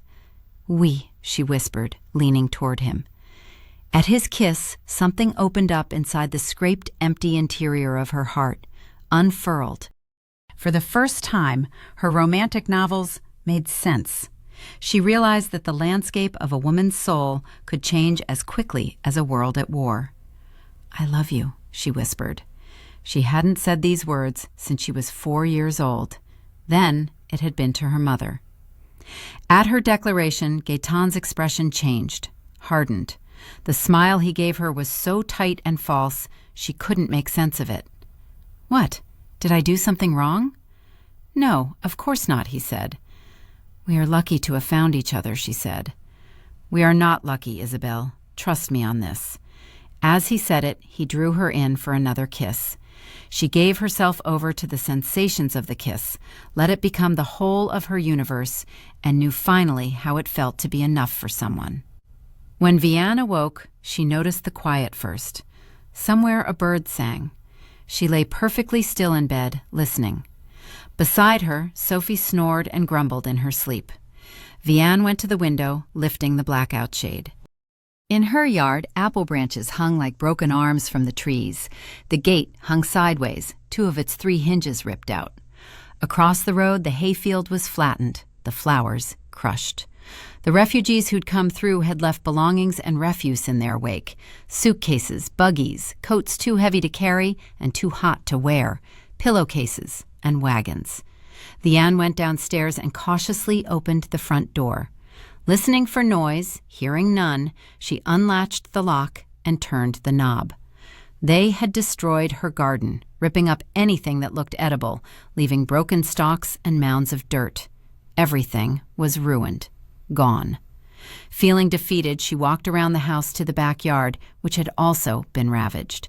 She was about to go back inside when she heard a sound, a mewling, maybe a baby crying. There it was again. Had someone left an infant behind? She moved cautiously across the yard to the wooden pergola draped in roses and jasmine. Isabel lay curled up on the ground, her dress ripped to shreds, her face cut up and bruised, her left eye swollen nearly shut, a piece of paper pinned to her bodice. "Isabel!" Her sister's chin tilted upward slightly. She opened one bloodshot eye. "V," she said in a cracked, hoarse voice. "Thanks for locking me out." Vianne went to her sister and knelt beside her. "Isabel, you are covered in blood and bruised. Were you—" Isabel seemed not to understand for a moment. "Oh, it is not my blood. Most of it isn't anyway." She looked around. "Where's Gaye?" "What?" Isabel staggered to her feet, almost toppling over. "Did he leave me?" "He did." She started to cry. "He left me." "Come on," Vianne said gently. She guided her sister into the cool interior of the house, where Isabel kicked off her blood-splattered shoes, let them crack into the wall and clatter to the floor. Bloody footprints followed them to the bathroom tucked beneath the stairs. While Vianne heated water and filled the bath, Isabel sat on the floor, her legs splayed out, her feet discolored by blood, muttering to herself and wiping tears from her eyes, which turned to mud on her cheeks. When the bath was ready, Vianne returned to Isabel, gently undressing her. Isabel was like a child, pliable, whimpering in pain. Vianne unbuttoned the back of Isabel's once red dress and peeled it away, afraid that the slightest breath might topple her sister over. Isabel's lacy undergarments were stained in places with blood. Vianne unlaced the corseted midsection of the foundation and eased it off. Isabel gritted her teeth and stepped into the tub. "Lean back." Isabel did as she was told, and Vianne poured hot water over her sister's head, keeping the water from her sister's eyes. All the while, as she washed Isabel's dirty hair and bruised body, she kept up a steady, soothing croon of meaningless words meant to comfort. She helped Isabel out of the tub and dried her body with a soft, white towel. Isabel stared at her, slack-jawed, blank-eyed. "How about some sleep?" Vianne said.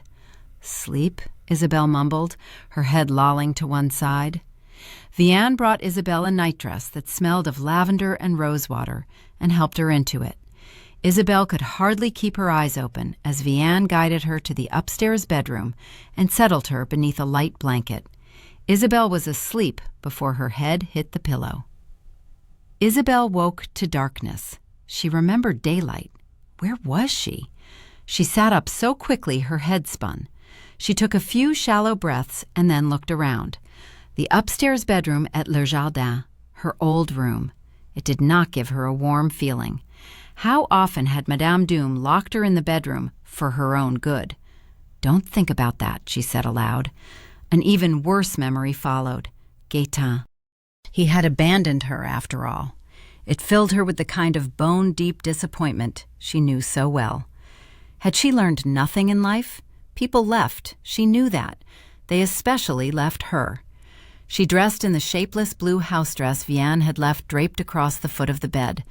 Then she went down the narrow, shallow-stepped stairs, holding on to the iron banister. Every pain-filled step felt like a triumph.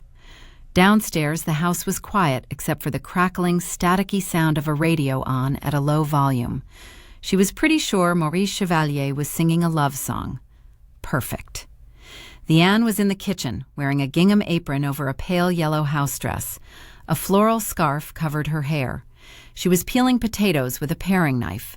Behind her, a cast-iron pot made a cheery little bubbling sound. The aromas made Isabel's mouth water. Vianne rushed forward to pull out a chair at the small table in the kitchen's corner. "Here, sit." Isabel fell onto the seat. Vianne brought her a plate that was already prepared. A hunk of still warm bread, a triangle of cheese, a smear of quince paste, and a few slices of ham. Isabel took the bread in her red, scraped-up hands, lifting it to her face, breathing in the yeasty smell. Her hands were shaking as she picked up a knife and slathered the bread with fruit and cheese. When she set down the knife, it clattered. She picked up the bread and bit into it, the single best bite of food of her life. The hard crust of the bread, its pillow-soft interior, the buttery cheese, and the fruit all combined to make her practically swoon. She ate the rest of it like a madwoman, barely noticing the cup of café noir her sister had set down beside her. "Where's Sophie?" Isabel asked, her cheeks bulging with food. It was difficult to stop eating, even to be polite. She reached for a peach, felt its fuzzy ripeness in her hand, and bit into it. Juice dribbled down her chin. "She's next door playing with Sarah. You remember my friend Rachel?" "I remember her," Isabel said. Vianne poured herself a tiny cup of espresso and brought it to the table, where she sat down. Isabel burped and covered her mouth. "Pardon." "I think a lapse in manners can be overlooked," Vianne said with a smile. "You haven't met Madame Dufour. No doubt she would hit me with a brick for that transgression." Isabel sighed. Her stomach hurt now. She felt like she might vomit. She wiped her moist chin with her sleeve. "What is the news from Paris?" "The swastika flag flies from the Eiffel Tower."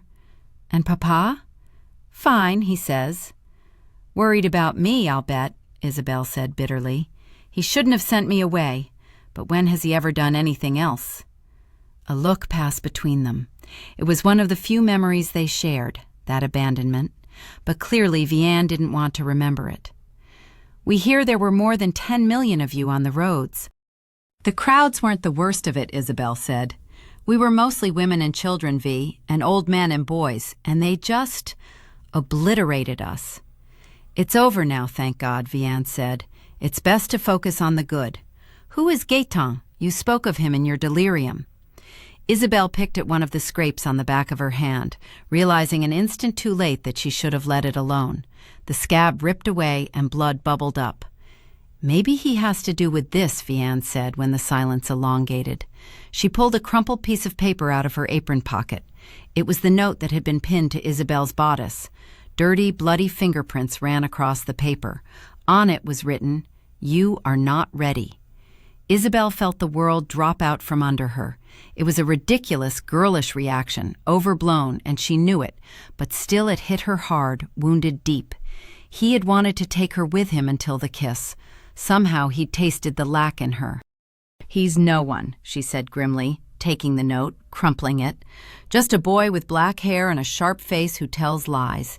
He's nothing." Then she looked at Vianne. "I'm going off to the war. I don't care what anyone thinks. I'll drive an ambulance or roll bandages. Anything." "Oh, for heaven's sake, Isabelle. Paris is overrun. The Nazis control the city. What is an 18-year-old girl to do about all of that?" "I am not hiding out in the country while the Nazis destroy France. And let's face it, you have never exactly felt sisterly toward me." Her aching face tightened. "I'll be leaving as soon as I can walk." "You will be safe here, Isabelle. That's what matters. You must stay." "Safe?" Isabelle spat. "You think that is what matters now, Vianne? Let me tell you what I saw out there. French troops running from the enemy, Nazis murdering innocents. Maybe you can ignore that, but I won't." "You will stay here and be safe. We will speak of it no more." "When have I ever been safe with you, Vianne?" Isabelle said, seeing hurt blossom in her sister's eyes. "I was young, Isabelle. I tried to be a mother to you." "Oh, please, let's not start with a lie." "After I lost the baby," Isabelle turned her back on her sister and limped away before she said something unforgivable. She clasped her hands to still their trembling. This was why she hadn't wanted to return to this house and see her sister, why she'd stayed away for years. There was too much pain between them. She turned up the radio to drown out her thoughts. A voice crackled over the airwaves. "Maréchal Pétain speaking to you." Isabelle frowned. Pétain was a hero of the Great War, a beloved leader of France. She turned up the volume further. Vianne appeared beside her. "I assume the direction of the government of France." Static overtook his deep voice, crackled through it. Isabelle thumped the radio impatiently. "Our admirable army, which is fighting with a heroism worthy of its long military traditions against an enemy superior in numbers and arms." Static. Isabelle hit the radio again, whispering, "Zut!" "In these painful hours, I think of the unhappy refugees who, in extreme misery, clog our roads. I express to them my compassion and my solicitude. It is with a broken heart that I tell you today it is necessary to stop fighting." "We've won?" Vianne said. "Shh," Isabelle said sharply. "Addressed myself last night to the adversary, to ask him if he is ready to speak with me, as soldier to soldier, after the actual fighting is over, and with honor, the means of putting an end to hostilities." The old man's words droned on, saying things like, "trying days," and "control their anguish," and worst of all, "destiny of the fatherland." Then he said the word Isabelle never thought she'd hear in France: surrender. Isabelle hobbled out of the room on her bloody feet and went into the backyard, needing air suddenly, unable to draw a decent breath. Surrender. France. To Hitler. "It must be for the best," her sister said calmly. When had Vianne come out here? "You've heard about Maréchal Pétain. He is a hero unparalleled. If he says we must quit fighting, we must. I'm sure he'll reason with Hitler." Vianne reached out. Isabelle yanked away. The thought of Vianne's comforting touch made her feel sick. She limped around to face her sister. "You don't reason with men like Hitler." "So you know more than our heroes now?" "I know we shouldn't give up." Vianne made a tisking sound, a little scuff of disappointment. "If Maréchal Pétain thinks surrender is best for France, it is. Period. At least the war will be over, and our men will come home." "You are a fool." Vianne said, "Fine," and went back into the house. Isabelle tented a hand over her eyes and stared up into the bright and cloudless sky. How long would it be before all this blue was filled with German aeroplanes? She didn't know how long she stood there, imagining the worst, remembering how the Nazis had opened fire on innocent women and children in Tours, obliterating them, turning the grass red with their blood. "Tante Isabelle?" Isabelle heard the small, tentative voice as if from far away. She turned slowly. A beautiful girl stood at Le Jardin's back door. She had skin like her mother's, as pale as fine porcelain, and expressive eyes that appeared coal-black from this distance, as dark as her father's. She could have stepped from the pages of a fairy tale, Snow White or Sleeping Beauty. "You can't be Sophie," Isabel said. "The last time I saw you, you were sucking your thumb." "I still do sometimes," Sophie said with a conspiratorial smile. "You won't tell? Me? I am the best of secret keepers." Isabel moved toward her, thinking, my niece, family. "Shall I tell you a secret about me, just so that we are fair?" Sophie nodded earnestly, her eyes widening. "I can make myself invisible." "No, you can't." Isabel saw Vianne appear at the back door. "Ask your maman. I have sneaked onto trains and climbed out of windows and run away from convent dungeons. All of this because I can disappear." "Isabel," Vianne said sternly. Sophie stared up at Isabel, enraptured. "Really?" Isabel glanced at Vianne. "It is easy to disappear when no one is looking at you." "I am looking at you," Sophie said. "Will you make yourself invisible now?" Isabel laughed. "Of course not. Magic, to be its best, must be unexpected. Don't you agree? And now, shall we play a game of checkers?"